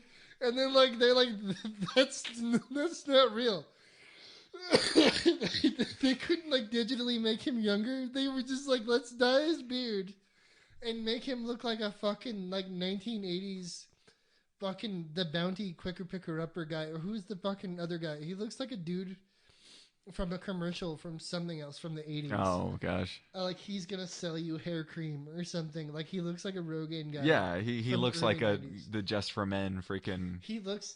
Yeah, he fucking is. So like that decision didn't make any fucking sense because he was like, and all the other ones, even the theme of the fucking thing when they redid it, they made him young. Yeah. So like Anakin Skywalker shows back up next to old ass Ben Kenobi. So like they fucking remember in like the reshoots for fucking Empire Strikes Back where he's just young for no reason and nobody's like, who the fuck is that? Like nobody's like, who the fuck, whose Space Ghost is that? It's like Luke just. I'm wondering who was confused by the original cut. Where you had the actor, you know, doing the Darth Vader Lucas face was reveal. Confused. What do you mean who's confused? Lucas is the only one who's fucking confused. He's the only one that doesn't know what the fuck is going on. Everybody else knew what was happening. Everybody else was like, okay, that's Darth Vader. Because you're like, he's standing next to Obi-Wan Kenobi. Yeah. Like, he's the only other dude in fucking Obi-Wan Kenobi robes. It's pretty fucking easy to put together on who the fuck that was. We just met him. That was the first time. That was literally 5 minutes ago. We had a scene with him. Luke meets him. That's the first time he meets his dad, and he's like, "Oh," he takes his helmet off, and he's like, "Wow, my father's face. This is a fucking." That's a huge moment. It's a deep moment. That's a deep moment in the movie, and then fucking 10 minutes later, he's fucking 21 years old, and he's like, "Who the fuck is that?" He doesn't even look like Luke. He's just like, "Who the fuck are you?" He doesn't look like, you know what I mean? Like, no, it's the fucking stupidest thing. And so, like, I was like, okay, like, I won't watch the fucking, the redone. Yeah, the remastered. I have trouble watching them. I have trouble special editions. Because of shit like that. Then they get to this point where Brian Johnson was just like, let's fucking just dye his beard. and trim it up a little bit. And instead of like being like everybody else in all the other Star Wars movies where there's like, you can be whatever you want when you're a Space Ghost, Luke is like, oh, just dye my beard a little bit. That'll look fucking great. And then he like probably looked at himself in the mirror. He probably had that fucking hair dye kit for fucking years. And he was just like, fuck it until Rey showed up. And then he's like, he gets up that morning and he was like, oh, fuck, I gotta do the thing. Well, gotta make myself look good. Yeah, he's like looking through the cabinet. Where's that hair dye kit? And he's like, oh, there it is. He's like dyeing his beard next to having the frog ladies help him that live on the island with him. And he fucking trims his beard up, and then he's like, okay, I gotta go. And he like dusts himself off, puts on his new robe, and then fucking teleports in front of Kylo Ren, and he's fucking. I mean, if it's like. The only thing that I can compare it to is like at the end of Empire Strikes Back, where Lando Calrissian's wearing Han Solo's clothes at the end of the movie. Yeah. And it's just like, I noticed it when I was younger because it's like, okay, like maybe that's what the captain of the of the Millennium Falcon wears. Yeah. That's his, I guess. But he fucking went into his closet and put Han's clothes up. He did. And so somebody made that choice. And just like Luke made the choice to go, I'm just going to dye my beard. Fuck it. Who's going to tell me it doesn't look great? And you know what I mean? As he goes off to die. So that's like him preparing himself. When he could have shown up as like fucking early 30s Luke at the end. Like how old was he at Return of the Jedi? He's like late 28. Return of the Jedi, yeah. He was like mid-20s or something, like yeah. Something like that. He could show up as that Luke. Yeah. And then it would have been like, oh... It would have been what like the fuck? It would have been a fucking crazier reveal, right? Where everyone like, it's fucking young Luke. They had the technology. Yeah. We could have done it. Because they clearly fucking do it in the next movie. Where it's like, I'm young. They're training in the woods and they don't talk to each other. And they're like hitting stuff with sticks. And he's training. That whole thing just felt like a freaking video game cutscene. It was like a fucking pile of garbage is what it was. But we'll get to that here in just a second. But it's just like it's clearly not them until they turn around and then like the side of their face is not them. And then you look and then it's like it changes when they look at each other and you're like, oh fuck, it's Mark Hamill. It's Mark Hamill in the 80s. So I was like, wow. And fucking Carrie Fisher looks off. Hamill looked okay. Hamill looked all right. They Yeah. didn't spend a lot of time looking at him though. No.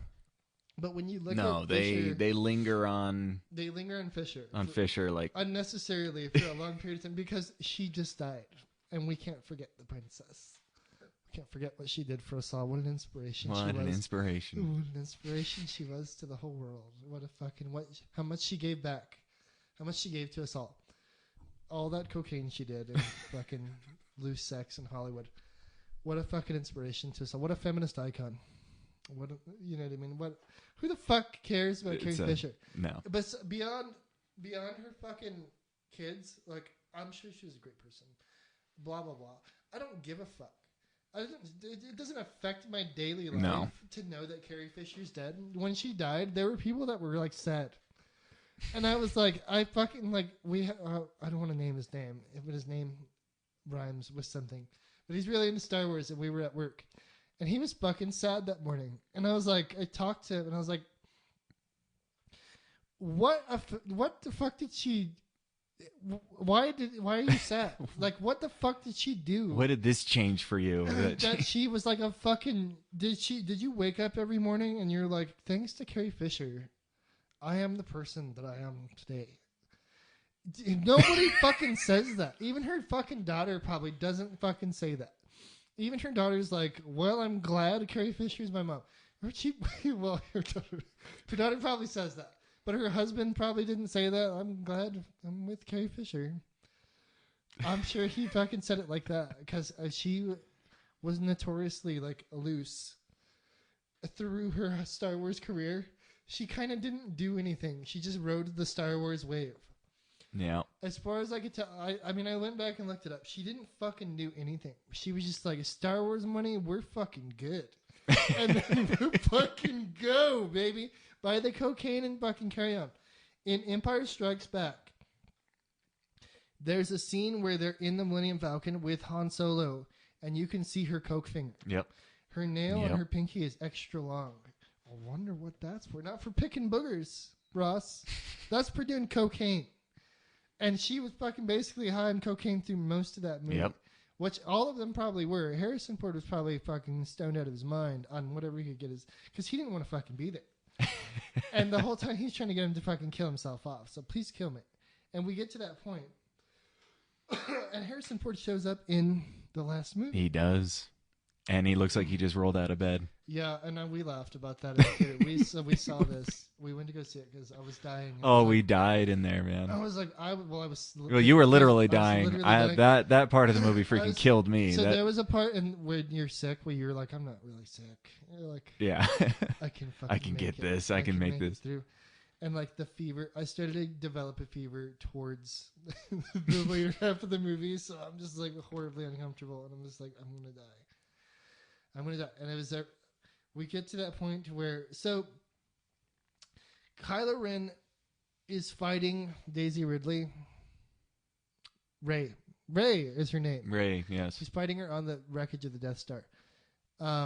Which they used the fucking knife that we don't know what time it was made. What is the One-Eyed Willy key? It's the One-Eyed Willy key. And they basically One-Eyed Willy to the treasure because you hold it. This massively ancient knife somehow has a feature on it that conveniently... They're like, it's a fucking key. And you're like, okay. And I'm like, it goes into a thing and you...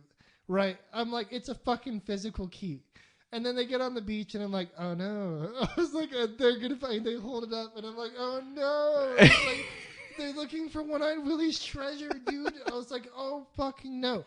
And so that, like, the whole time they were walking around, and the whole time I was thinking to myself, I was like, who made that?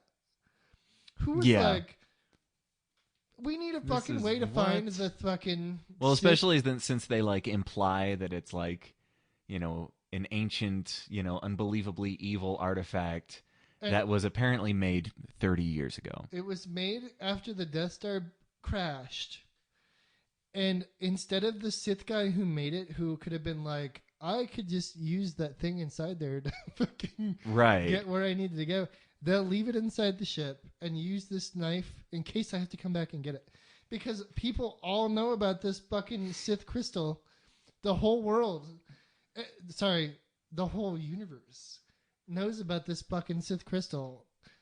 which we just learned about fucking which we just broke 30 minutes ago.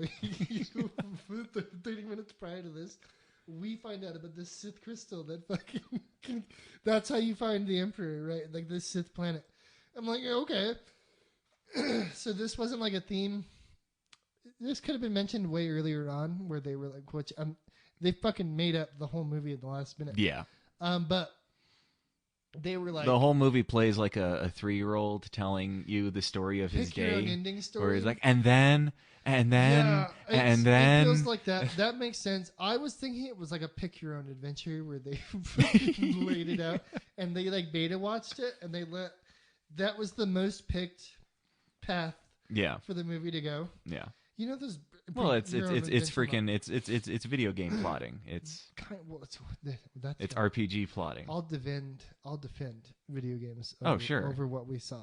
There was a lot of there was a lot of nonsense in there that even like even little kids were probably like, what the fuck? Like, because there was a part. Okay, that literally happened because at the part where he teleports to Rey from God knows fucking where, and he just appears in front of her, and they're like, yeah, they start fighting. There was a little kid that I heard go, what the fuck? There's like a little kid that's like, how the fuck did he do that? And he didn't say fuck, but he's like, what? I heard somebody go, what the fuck was behind me? Yeah. And I'm usually that guy where I'm like, what the fuck? And I'm like, I'll get mad. And this is like a Saturday morning showing, like half the theater's empty. This was like prime time for like people who are like serious about Star Wars. People who were serious about the movie were there. Because there were people that were there by themselves who went just to go watch Star Wars. Yeah. That probably never go watch another movie. There was a lot of people that were just like, fuck yeah, I'm going to see Star Wars. And there was, when that happened, because she's on the ship. Yeah, and he's on the ground. And he's fucking... on the planet. On the planet. A long ways away from where she's at. And he's like, where are you? I can see he's like, something. what's that? He's like, you're in my room. And he's like... and he goes, and fucking teleports in there. And then as soon as they start fighting, somebody was like, what? What the fuck? And he's just like there in the room, and then he's like, "Oh, JK, like I'm not really in there." But he you can see him hitting stuff. Oh yeah, no, so they break shit. He's in the room fighting her, and a bunch of people in the theater were like, "What? How the fuck does that work?" Because they did shit like that in the earlier movies, where he was just talking to her. Yeah, and he couldn't really see. They implied that he can't really see what's going on. Right. He can see her. He can see her, and that's it. Yeah. And he could sense where she is or talk to her. But not fucking teleport into the room with her. Right? So there was a lot of those moments in the movie. But Harrison Ford shows up. So they're fighting. And Princess Leia dies.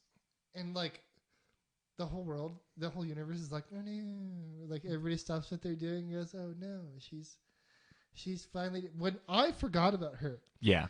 And I know the movie forgot about her. The movie wanted you to forget about her by that point. I'm fucking knowing that she was literally dead in real life, and I had forgotten about her at that point. And then just in the middle of for no reason, they were like, and he stops kicking her ass because his mom died, and he's just like, oh, because he can fucking he knew she was in his room. You're in my bedroom, fuck, and he teleports over there.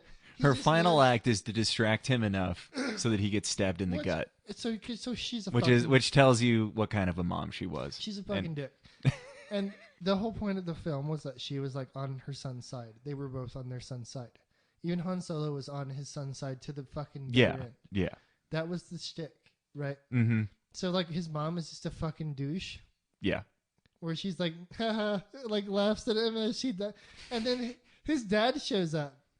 And that's one of my favorite parts of the movie because it was the first time you see Kylo Ren have a fucking character moment. Oh yeah, in the film, because he's had moments like that kind of in the other movies, and I didn't really like him up until that point. I liked him in this one.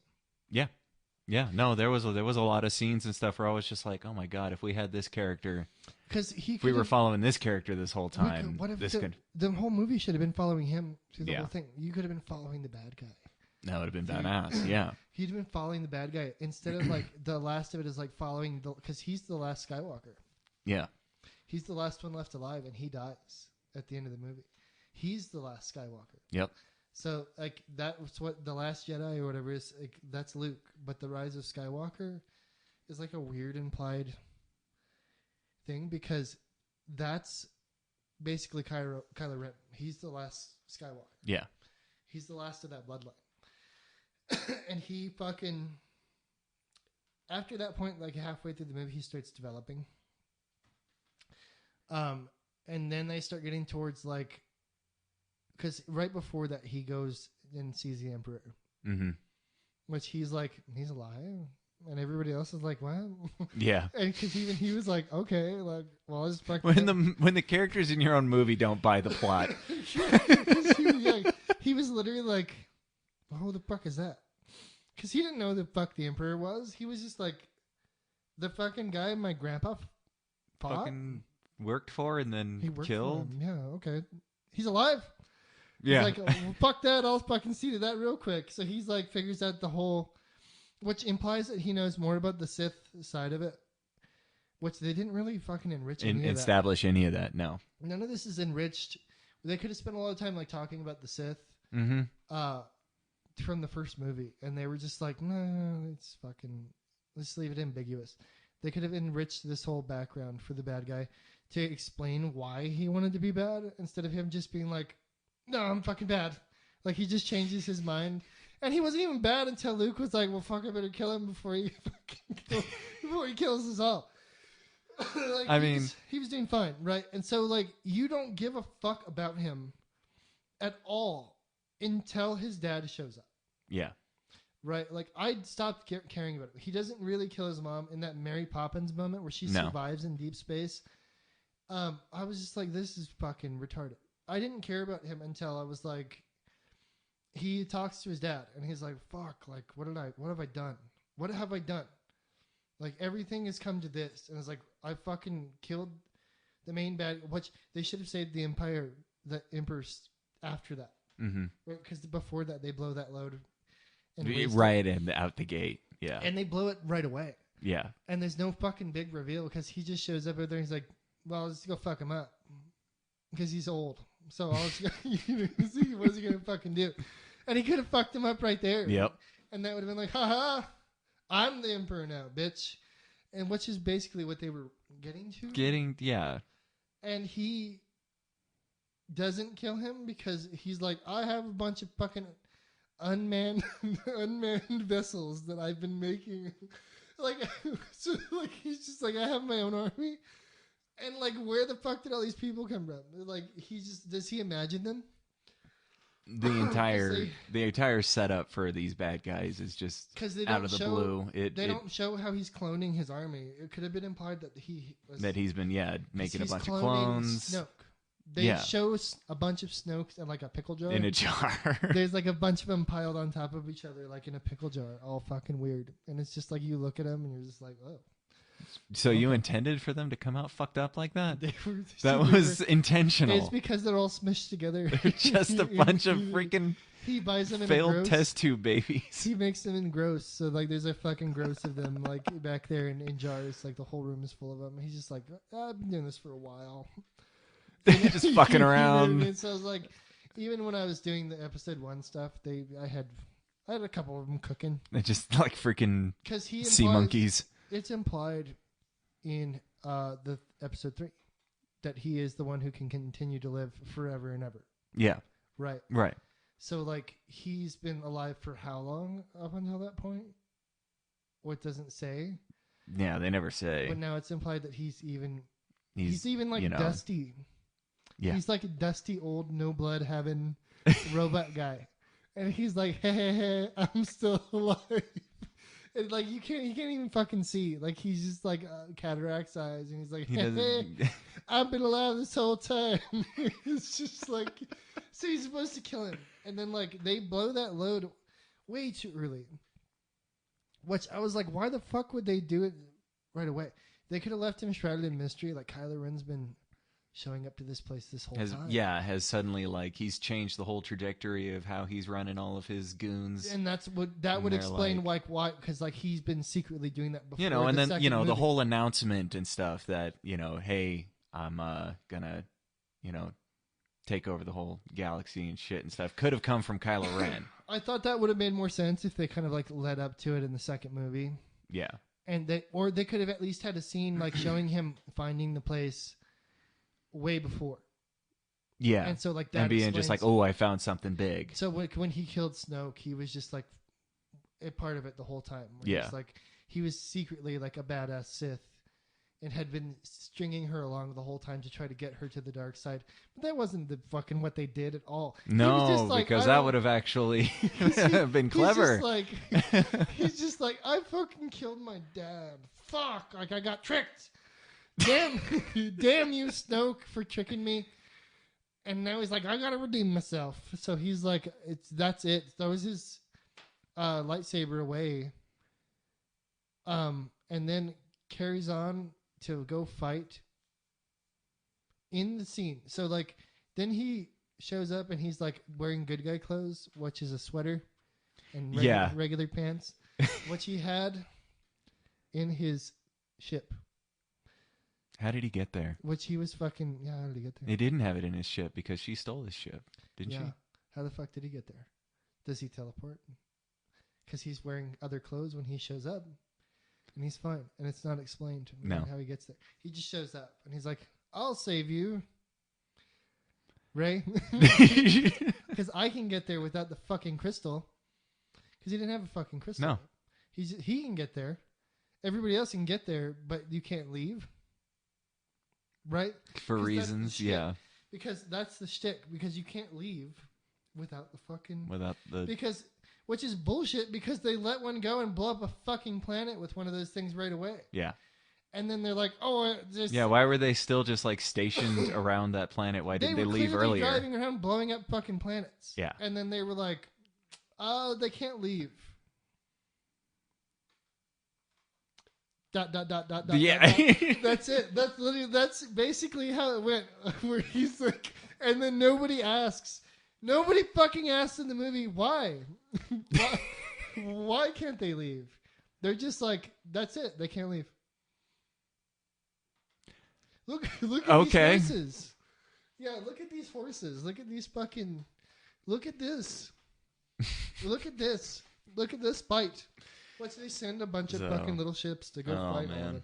And then it's implied that they're manned, right? Yeah. So every single one of those is manned, so they don't... Why don't they send out a bunch of ships to just blow up the horses? And then, like, well, there's only like 20 of them. Well, then, like, each of those ships is just, like, sitting in formation. And they clearly could blow up all of those ships that showed up with their fucking planet-destroying guns. Like, they're all... They could have open freaking like instead of coming in from all directions and it's just like, oh fuck, we can't freak. No, like, they all come in from the same side. The whole thing is fucking stupid, and they treat the fucking bad guys like they're fucking stupid, and they've squandered. Oh man, they've squandered this entire thing. And that's the thing I hate the most about how they portray these bad guys is they keep doing these office space moment, freaking gym look. In the other films, it's only in this series where they're like, oh, and the bad guys are fucking idiots. Yeah. Guess what? All the bad guys, they're dumb. Except for Finn, he leaves because he doesn't fucking kill all those guys. Except for the Phasma who sees him, and Phasma's like, I didn't see him kill any fucking innocent Muslims or whatever the fuck they were on this planet. That motherfucker, kick him off. And then like she didn't amount to anything. Nothing. They didn't even show her face, which they do a lot of in this series, mm-hmm. where they use an actress and then they half show her face, and it's an actress. It's not a dude. It's always like then we don't have to pay them as much. I think. Do you think so? Because Kerry Russell was in the fucking right. Too. Yeah. And she was this whole character that nobody gave a fuck about except Poe, and Poe's like, I think I love you. I think. Right? hey, that's a cool medallion you got there. And she's like, yeah, oh yeah, guess what that does? That fucking gets us off this planet because that's how space works. Yeah. You need a magic coin. On fucking every Star Wars, maybe this is how. So Star Wars, you can't leave the planet unless you have a token. You have a fucking spaceship. I love how like none of these planets had their own established military. No. There's nothing to. We had 30 years of a galactic republic, and there's zero military presence on any of these planets. All of the soldiers die in the second new Star Wars movie, in The Force Awakens, in the fucking The Last Jedi. All of them are dead. Yeah. There's 12 guys. They waste all of them fighting 2 ships. All of their bombers, that first scene, they all fucking blow up. That's all of their army. That's it. That's the whole thing. That's the whole thing. And then that's the fucking whole plot. Is Rian Johnson is like, and they all died. The end. And that's the end of the movie because there's like fucking 20 people, plus Carrie Fisher at the end of that movie, and that's all of them. They're like, well, fuck. How are we gonna? And then we're not gonna give up. We're not gonna give up. We're gonna keep fighting. We're not gonna. Everybody else is like, there's like fucking 20 people. Yeah. Against the whole army. In space, we're not doing very good. No. Nobody's fucking really signing up either. You would think that because it's in the New Hope, you can just go sign up to fight for the fucking rebels. Because he's just gonna sign up for the rebels and shout. And it's like, yeah, I'm just gonna go fucking. Because Tatooine has a booming fucking population to sign up for this fucking military. But you can't, in the new ones, you can't just sign up. They have 20 guys. This is what we got. We're not asking other people to join. No, we're not going to actively recruit or anything. That's not until, the galaxy is a couple hours from ending, which they never use. They set up a ticking clock at the beginning of the movie and they never use it. Yeah.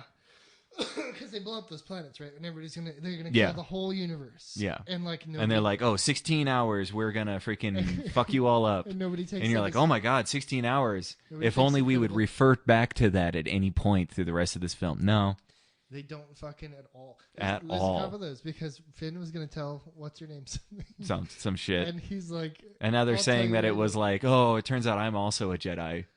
Was going to be the reveal. Is that really? That was really what it was going to be. That? It was something. There's a bunch of shit. They've just been slowly coming out because people are asking them these questions now. They're like, what the fuck was that? You never freaking resolved that. And they're like, oh fuck, and they got to pull a J.K. Rowling and they just pulled it out of their ass.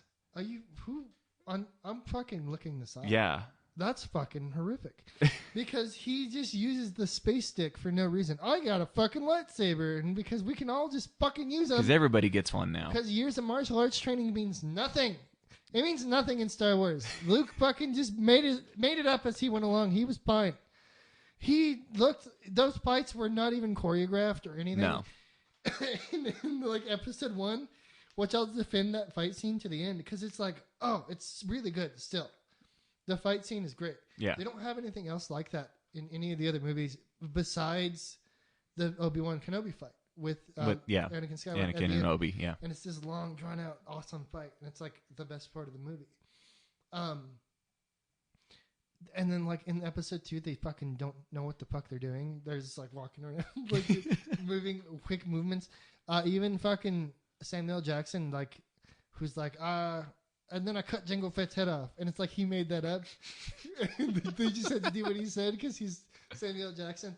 And they're like, no, we want to use him because he's a really cool character and we could sell a bunch of toys later. And he's like, nah, I'll kill him. And they're like, what? And he's like, nah, I fucking cut his head off and he's dead. And the motherfucker's dead. And they're just like, oh, well, okay. Like Lucas is like, well, I got to have you in this movie for the black folks. Got to have some colored folk in here. You keep this movie going. We can't sell it to China yet because China's not really buying into China's not buying into they're it. Not buying into the international market yet. So they're like, we got to sell it to the colored folks, and have some. That's why they sprinkled some Mexican people into the new movies, where they're like, we acknowledge that it was really mostly white people in all the other movies.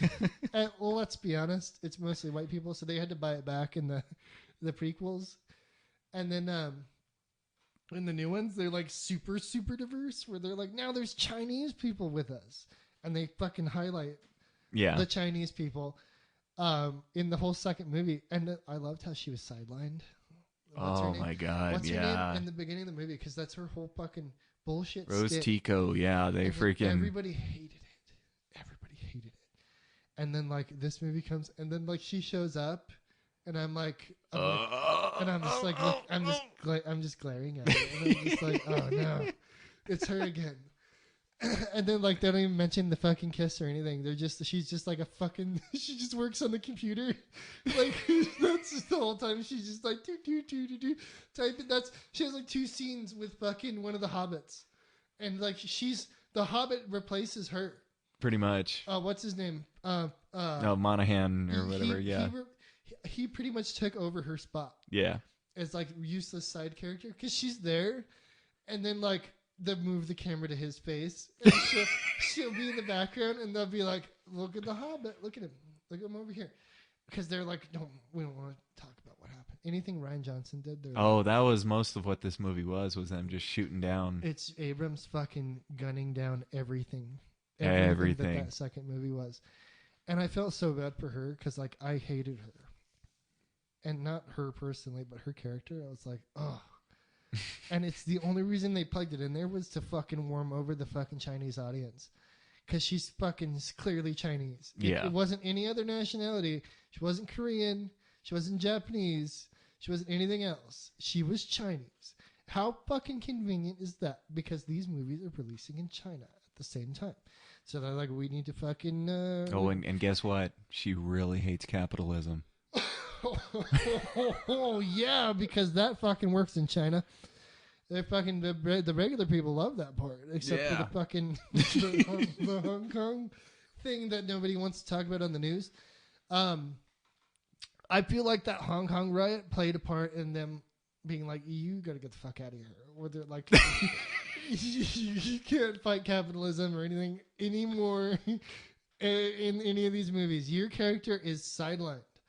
And the love story thing, we can't do that. No, we're not running with that. And it fucking bombed in China, right? You were telling me that the whole film bombed. Oh, yeah.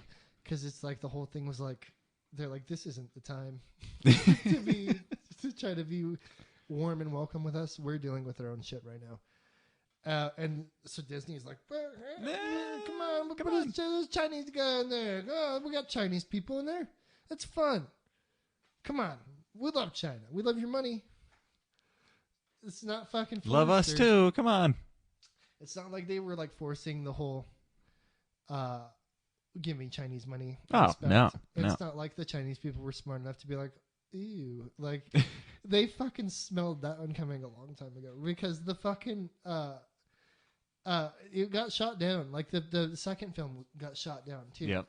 Where like they released it to China and China's like they don't dig it. They don't dig it. They don't give a fuck. No. They don't get Avengers like and stuff like that. They're like, okay, but that's inherently something that's already been pre-established for years, and so they can. Just they've been releasing. They've been releasing the into China and stuff from the ground floor, whereas we're coming in and we're just like, hey, we got these old movies that came out 40 years ago. They don't give a fuck about Star You're gonna love it. We're gonna start releasing ones from that that take place later and stuff. Don't you love it now? And they're like, I don't care. What? Why the fuck should they? No. Star Wars is a fucking fluke to begin with. I stand by what I've heard said, and I've always believed. After we started digging into it, it's like, oh my god, it should have never. It never should have been as good as it did. It should have fucking blown up. Well, you look at. I mean, it's Flash Gordon, pulp sci-fi. And there was a lot of that at that point. Oh, yeah, dude.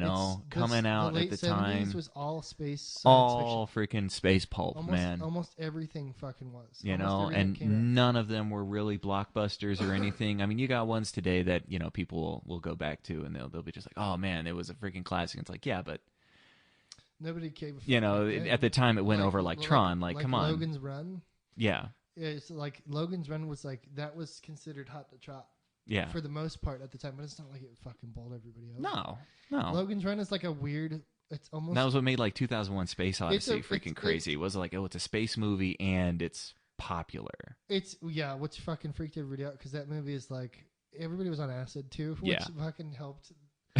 It helped Space Odyssey be understood better because the ending is very we're all on acid right now, and you're like, I don't know what's going on. We're fucking tripping balls because you become a baby and you go through the whole. It's this whole metaphysical narrative. And then like you went because they were selling Logan's Run as like a horny. It's like a horny science fiction because everybody's basically naked. Everybody's naked. Everybody's like, in freaking short, They're wearing like shorts and silk shorts. And it's fun, and there's like titties everywhere and like basically fucking genitals can be seen without trying too hard. Everybody can see genitals, and it's Logan's Run is a horny science fiction movie. And then like you have like Flash Gordon worked because it didn't take itself too seriously. No. And that's the problem with like other movies at the time. And like we have other ones like Dune. Like I don't give a fuck about Dune. No. I don't know if you're a Dune guy. I'm not. There's some people that are like really into Dune. Hardcore into I've it, never even seen the Dune movies or read the books. No. And I feel like Dune is like another Willow where I'm like, I'm worried I'm going to get like try to watch it and be like, oh, okay, everybody says Willow's so great. And then like I fucking get 15 You're minutes like, into they Willow. oversold this. Willow fucking sucks, dude. I was like, I tried to watch it on Disney Plus. I've tried again recently, and I'm like, oh, I'll just put it on in the background. And I came back in and changed it. And this is me subconsciously, like, I'll browse YouTube and put on whatever on YouTube, but I couldn't watch Willow in the background. It was that offensive to you. It's fucking offends the senses, like where it feels like it's like them trying to sell Dungeons and Dragons to us and make it cool. It's like how it felt like fucking how big corporations make meme commercials. Yeah. And they make memes to be like, hello, fellow kids. Yeah. Where they're like, oh, we're hip and fucking cool too. Buy our fucking shit. And it's like, that's what Willow felt like to me, where they're like, it's really cool and hip right now. It never tried to be its own thing. It tried to glom off of what D&D was. And this, like, it's like the fucking same. It's fucking Ewoks. Yeah. It's fucking the Ewoks story. Basically, but fucking with Val Kilmer. Yeah. So do you think this is because I whenever people talk about Star Wars is over, I'm like, Star Wars was over many times. Star Wars it's ended and been restarted multiple times. Star Wars was over at the Christmas special. Like, yeah, it was over at the Christmas special, and that was after one movie. The first movie came out, and then he's like, yeah, fuck it, make a Christmas special. It shouldn't have made it past there. And then, we get the rest of the movies out, and then we get Ewok movies. Yeah. And it was over again. Yeah. And then people were like all offended, like, I fucking hate this. And it's like, what the fuck? It's like, what did you fucking care anyway in the first place? Like this really gave a fuck. This is the vicious cycle of Star Wars that nobody really wants to acknowledge. Well, I was going to talk, we can talk about this in another episode too, because I'm getting hungry. All right. We can wrap this up. We can go get something to eat. But I wanted to fucking, because you recently watched somewhat recently watched the older Star Trek movies. Mm-hmm. And I was like thinking to myself, because I've watched them many times. Yeah. And I'm like, man, they hold up really. Even the weird one where fucking Spock meets his Jesus brother. Yeah. You know the one I'm talking about? This is like Star Trek 4 or something. I think it's 3 or 3 or 4. 3 or 4, yeah. No, it's not 3 because it's one of those. I think it's 5. It is 5. I'll look before I get fucking put on the cross by all the Star Trek fans. But it's the one that everybody's like, that's weird. Yeah. where they kill God with the that's right. With a photon torpedo. And they're like at the end, and he's like, "Oh, it's fucking not really God." And he's like, "Well, what a fucking surprise!" Yeah. Like, "Oh my God, it's not really Jesus." And they blow God up. It's one of my favorite endings because they basically just like they blow up God with fucking photon torpedo. With a spaceship, yeah. Yeah, and I'm like, "Fuck yeah!" And then so even all of them, they all fit together pretty good. Yeah. But if you compare those, like quality of writing and like care for the story compared to that, care given to the characters and compared to that to Star Wars, yeah, it's like fuck. Like Star Wars it's limping along. Yeah. Now where it's like it's been bashed and like bastardized to the point where people are even throwing out the older ones as like not even being that good. And Star Trek is fucking. I don't hear kind of like Carrie Fisher's life. Yeah. Oh, what a wonderful life! What an inspiration. Nobody really shits on anything Star Trek except for the new stuff, because the new stuff is very soulless, from what I understand, and it's like we're gonna make the Abrams version of whatever Star Trek is. Everybody else is pretty gentle with like the older series, and they're not in any danger of like being destroyed or remade because they changed the universe. So we have a future where we have a chance to make Star Trek work. Mm-hmm. And it might be the only thing that fucking limps out of this thing. I'm hoping, because Tarantino's doing the next one. Yeah. He's producing the next one. So Star Trek can still walk away from this whole thing. Absolutely. Absolutely. And still survive. But Dune is going to be in the same shoes now. It's now in the burgeoning stages of being remade. Yep. Where it's going to be launched. It's Denis Villeneuve or something is going to be the director, the guy who did the... See, you know more about it than I do. I've only recently just turned over a stone on Twitter and saw it, and I was like, they're remaking Dune? Yeah. So it's the guy who just did that Blade Runner movie, and... Well, Blade Runner, and that newer one very much feels like the fucking Dune. So it's going to be a beautiful... No, the guy can get like the freaking atmospherics and everything down. Hopefully he can work off of a good script, but I'm a little nervous now because from what I'm hearing is they're already just like making big old franchise plans, and it's just like, ooh, cart before the horse, guys. Come on. That's what everything is, dude. Just stick the landing, stick the first landing. It's a shame because there's not...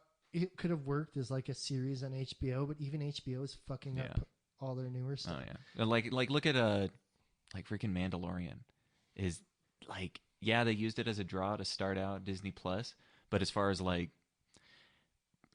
franchising it and everything and trying to make merchandise off of it, and they didn't invest anything. They don't want to, and if they know enough. They're smart enough to stay the fuck out of the way. And so now they're like, okay, let's just let them stick the landing. And that's what and then we can start making money. Second season is going to be fucking scary for me. That is. It's because they have an end game. Yeah. For Mandalorian, but you can tell they have a plan for where they're going to take it. Mm-hmm. They have a story with the child. Yeah. They're going to take the child to the will the plan survive? The Yoda planet. Yeah. Which is where we're going. And I was like, I was not excited about that. I was like, we're going to the fucking Yoda planet? I was like, come on. And it's just going to be fucking Dagobah. It's just going to be the fucking Dagobah system. And he's going to be like, it's fucking swamp. And they're going to do the same. No, I fucking hope not. But they're basically, they're smart enough to stay the fuck out of the way. Yeah. And it's the only thing that's kept the whole thing alive, which is why everybody likes it. Yeah. They're like, as long as everybody stays out of the fucking way and lets Star Wars be Star Wars, it'll work. Yeah. Let them get a story told. Let them stick the landing on it, and just... I've always been like a separationist. If you separate Jedis from Star Wars, it'll work. Yeah. Which is why Firefly worked. Mm-hmm. Firefly is Star Wars without Jedis. Without Jedis, yep. Because it's just space smugglers fucking... It's just Han Solo. Just space pirates, man. It's just Han Solo fucking around. And it works very well. And I'm not going to toot the horn of Firefly forever because I'm like, oh God, Joss Whedon. Like some of these people are like really dick sucky when it comes to Firefly. But it worked because it's the Western side of Star Wars, which is always have an edge to that.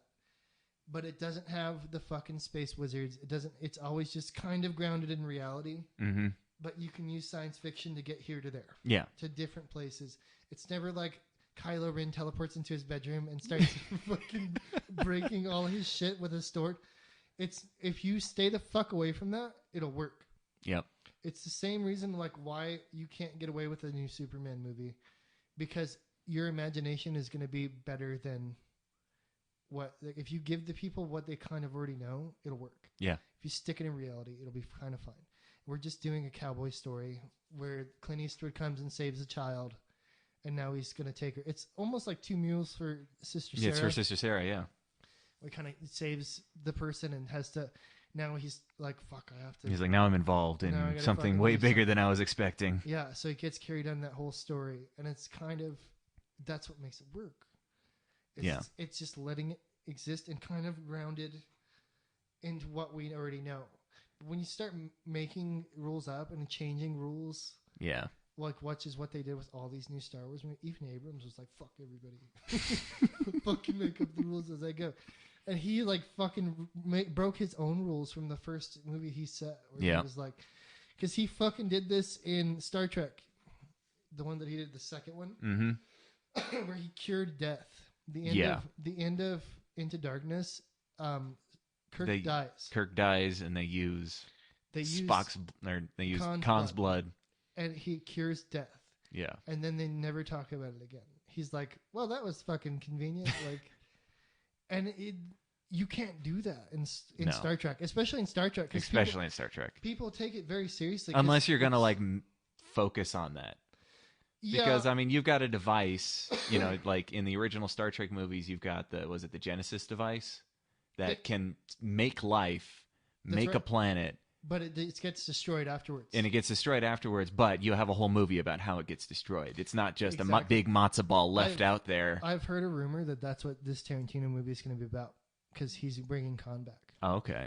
And I think they're going to try to fucking get back to because the last one, Star Trek Beyond, I really liked it because it felt like a Star Trek movie. Yeah. It was like contained in its own self. They didn't have anything because Leonard Nimoy passed away. Mm-hmm. So they kind of didn't touch on most of that. And they just let them exist on their own momentum. And it fucking was great. I loved it. I even showed it to people who have never seen any Star Trek movies. And they're like, yeah, it was good. Yeah, you can jump right into it. It has the right tempo because that's how the show works. Mm-hmm. And that's why I was into it, because that's how the show works. The show is like it's a Western. Yeah. You show up, you have a problem. We have to solve this problem by the end of the episode. That's how. And we've got, different character types who have different ways of trying to solve these problems. And that's how the original series works. Yeah. That's why if you go back and watch it, you're like, oh, it's a fucking great show. Because it works like the Twilight Zone, where it has a setup, you fucking carry on to the middle, and then you end it. Yeah. You end it every episode. Yeah. You have like maybe a couple carryover episodes, but that's it. And that's what that Star Trek movie was. Because they get to the end, and it's like, well, let's continue on. Back to the next quest. But Abrams was like, we need to do what they did with the other movies. And the only reason those other movies worked was because The Next Generation was doing so well on TV. Yeah. And so they were like, well, let's make movies. And they didn't want to make a Next Generation movie. So they were like, well, let's just bring Shatner back and have Shatner Shatner and Nimoy come back and do, and then, but they planned this out before they fucking launched it. Yeah. And like the first movie was an experiment to see if they could even make it work. That movie is just experimental from beginning to end. Oh, yeah, and because I remember you watched it and you're like, I didn't like it, and I was like, yeah, everybody fucking says that. But it was almost like they were trying to be Kubrick-esque. Yeah. And they didn't even have the fucking Starfleet uniforms or anything. No. They're wearing like t-shirts they're and wearing, jeans. And yeah. like, fucking they're wearing polo shirts and shit. And they're just it doesn't make any fucking sense at all. And it's almost like it doesn't exist in the Star Trek universe. No. As far as canon. No. Because they don't reference it ever again. And it was just a one-off. Mm-hmm. Which is how the show works. Yeah. Which is why I was okay with it. Because they were like, we don't even know if it's going to fucking work to make us. Because this was happening. To make a feature-length Star Trek story. Why they were doing a fucking another TV show about something else. If you've ever watched like the early Next Generation series before their budget got really good, that's what was going on when they were trying to work these movies out. So they were like, I guess it'll be like this. We don't really know what it's going to look like. They didn't know what to do with their budget. Yeah. They made their old fucking thing work out, but like old bullshit sets that they had from other stuff before. They wore Nazi uniforms because they had Nazi uniforms in a fucking in the closet room where they were at, in the studio where they worked. That whole World War II episode, because they were like, well, we have these fucking costumes, so they made these bullshit episodes. Like the Wild West one, they had Wild West sets. Yeah. So they're like, it's fuck it, dude. It's like pioneering television. They were just like, whatever whatever we can make work, make stick to the wall. And Next Generation came out, and it's the best Star Trek in my opinion because it doesn't ever betray itself on its storyline. No. And then the creator dies around season 3. So like Roddenberry was very involved in the show up till season 3. And then it started to kind of get better, even though he wasn't forcing his hand on it. Right. Because they let characters develop. Mm-hmm. And they spent time with these other characters. And they're like, we'll start developing the characters within the boundaries of the show. But they never betrayed how the show worked. Yeah. They never tricked the audience. They were always like pretty rigorous with how the rules of the show worked. And that's what was important to some people about Star Trek is they fucking cared about how the whole thing lays out. And in Star Wars, they proved with this last movie that they're like, they don't even give a fuck. They don't give a fuck about it. How it all comes out. And that's what's going to betray the whole thing in the end is that it was just a money grab to begin with. Mm-hmm. After the first one, it was all about money, baby. Well, it was about Disney Plus. Yeah. It was all about getting Disney Plus started. They never really gave a fuck about any of the Star Wars movies. Any of the Star Wars movies going into this and stuff. They just needed to. This was all shot way the fuck out, and it's even the whole reboot. Well, that's the whole thing about Iger's acquisitions of all these different IPs, getting Marvel, getting Star Wars, getting Fox, was because he just needed to build a big enough stable to justify starting up a streaming service because that's where he saw things were going. He was like, "This is everybody has been making those moves. Has been making those moves, and so he just even got to this point. Yeah, and so Star Wars, if it worked, great, but they never really had much, invested in it. I don't think anybody gave a fuck besides the name. Yeah, but that was all they wanted. It was freaking Tommy Boy. I just bought the box to put it in. I don't need your factory to make the shit. I just need the box. Yeah, they just want the fucking guarantee on the box, which is what they did. They were just trying to sell it to China anyway. Mm-hmm. Was the whole point. After the first one got off the ground, they were like, sell it to China. Yeah. Sell it to China because people in America don't give a fuck about Star Wars. And everybody will say that they do, but as soon as everybody caught on to the fact that they just watched the first movie over again, they were like, these motherfuckers just tricked me. Yep. And then they fucking put it on the pyre. And it's like, it was like, they were like, yeah, we didn't know how else to launch it. But everybody was like, we got tricked. Yeah. And then you tried to fuck us. But we're going to carry on this tirade later. Let's go get something to eat. We are going to go get something to eat. We are going to cut it off here. We're going to just stop and then we'll pick this up later because we'll talk about Star Wars till the cows come home. Oh, yeah.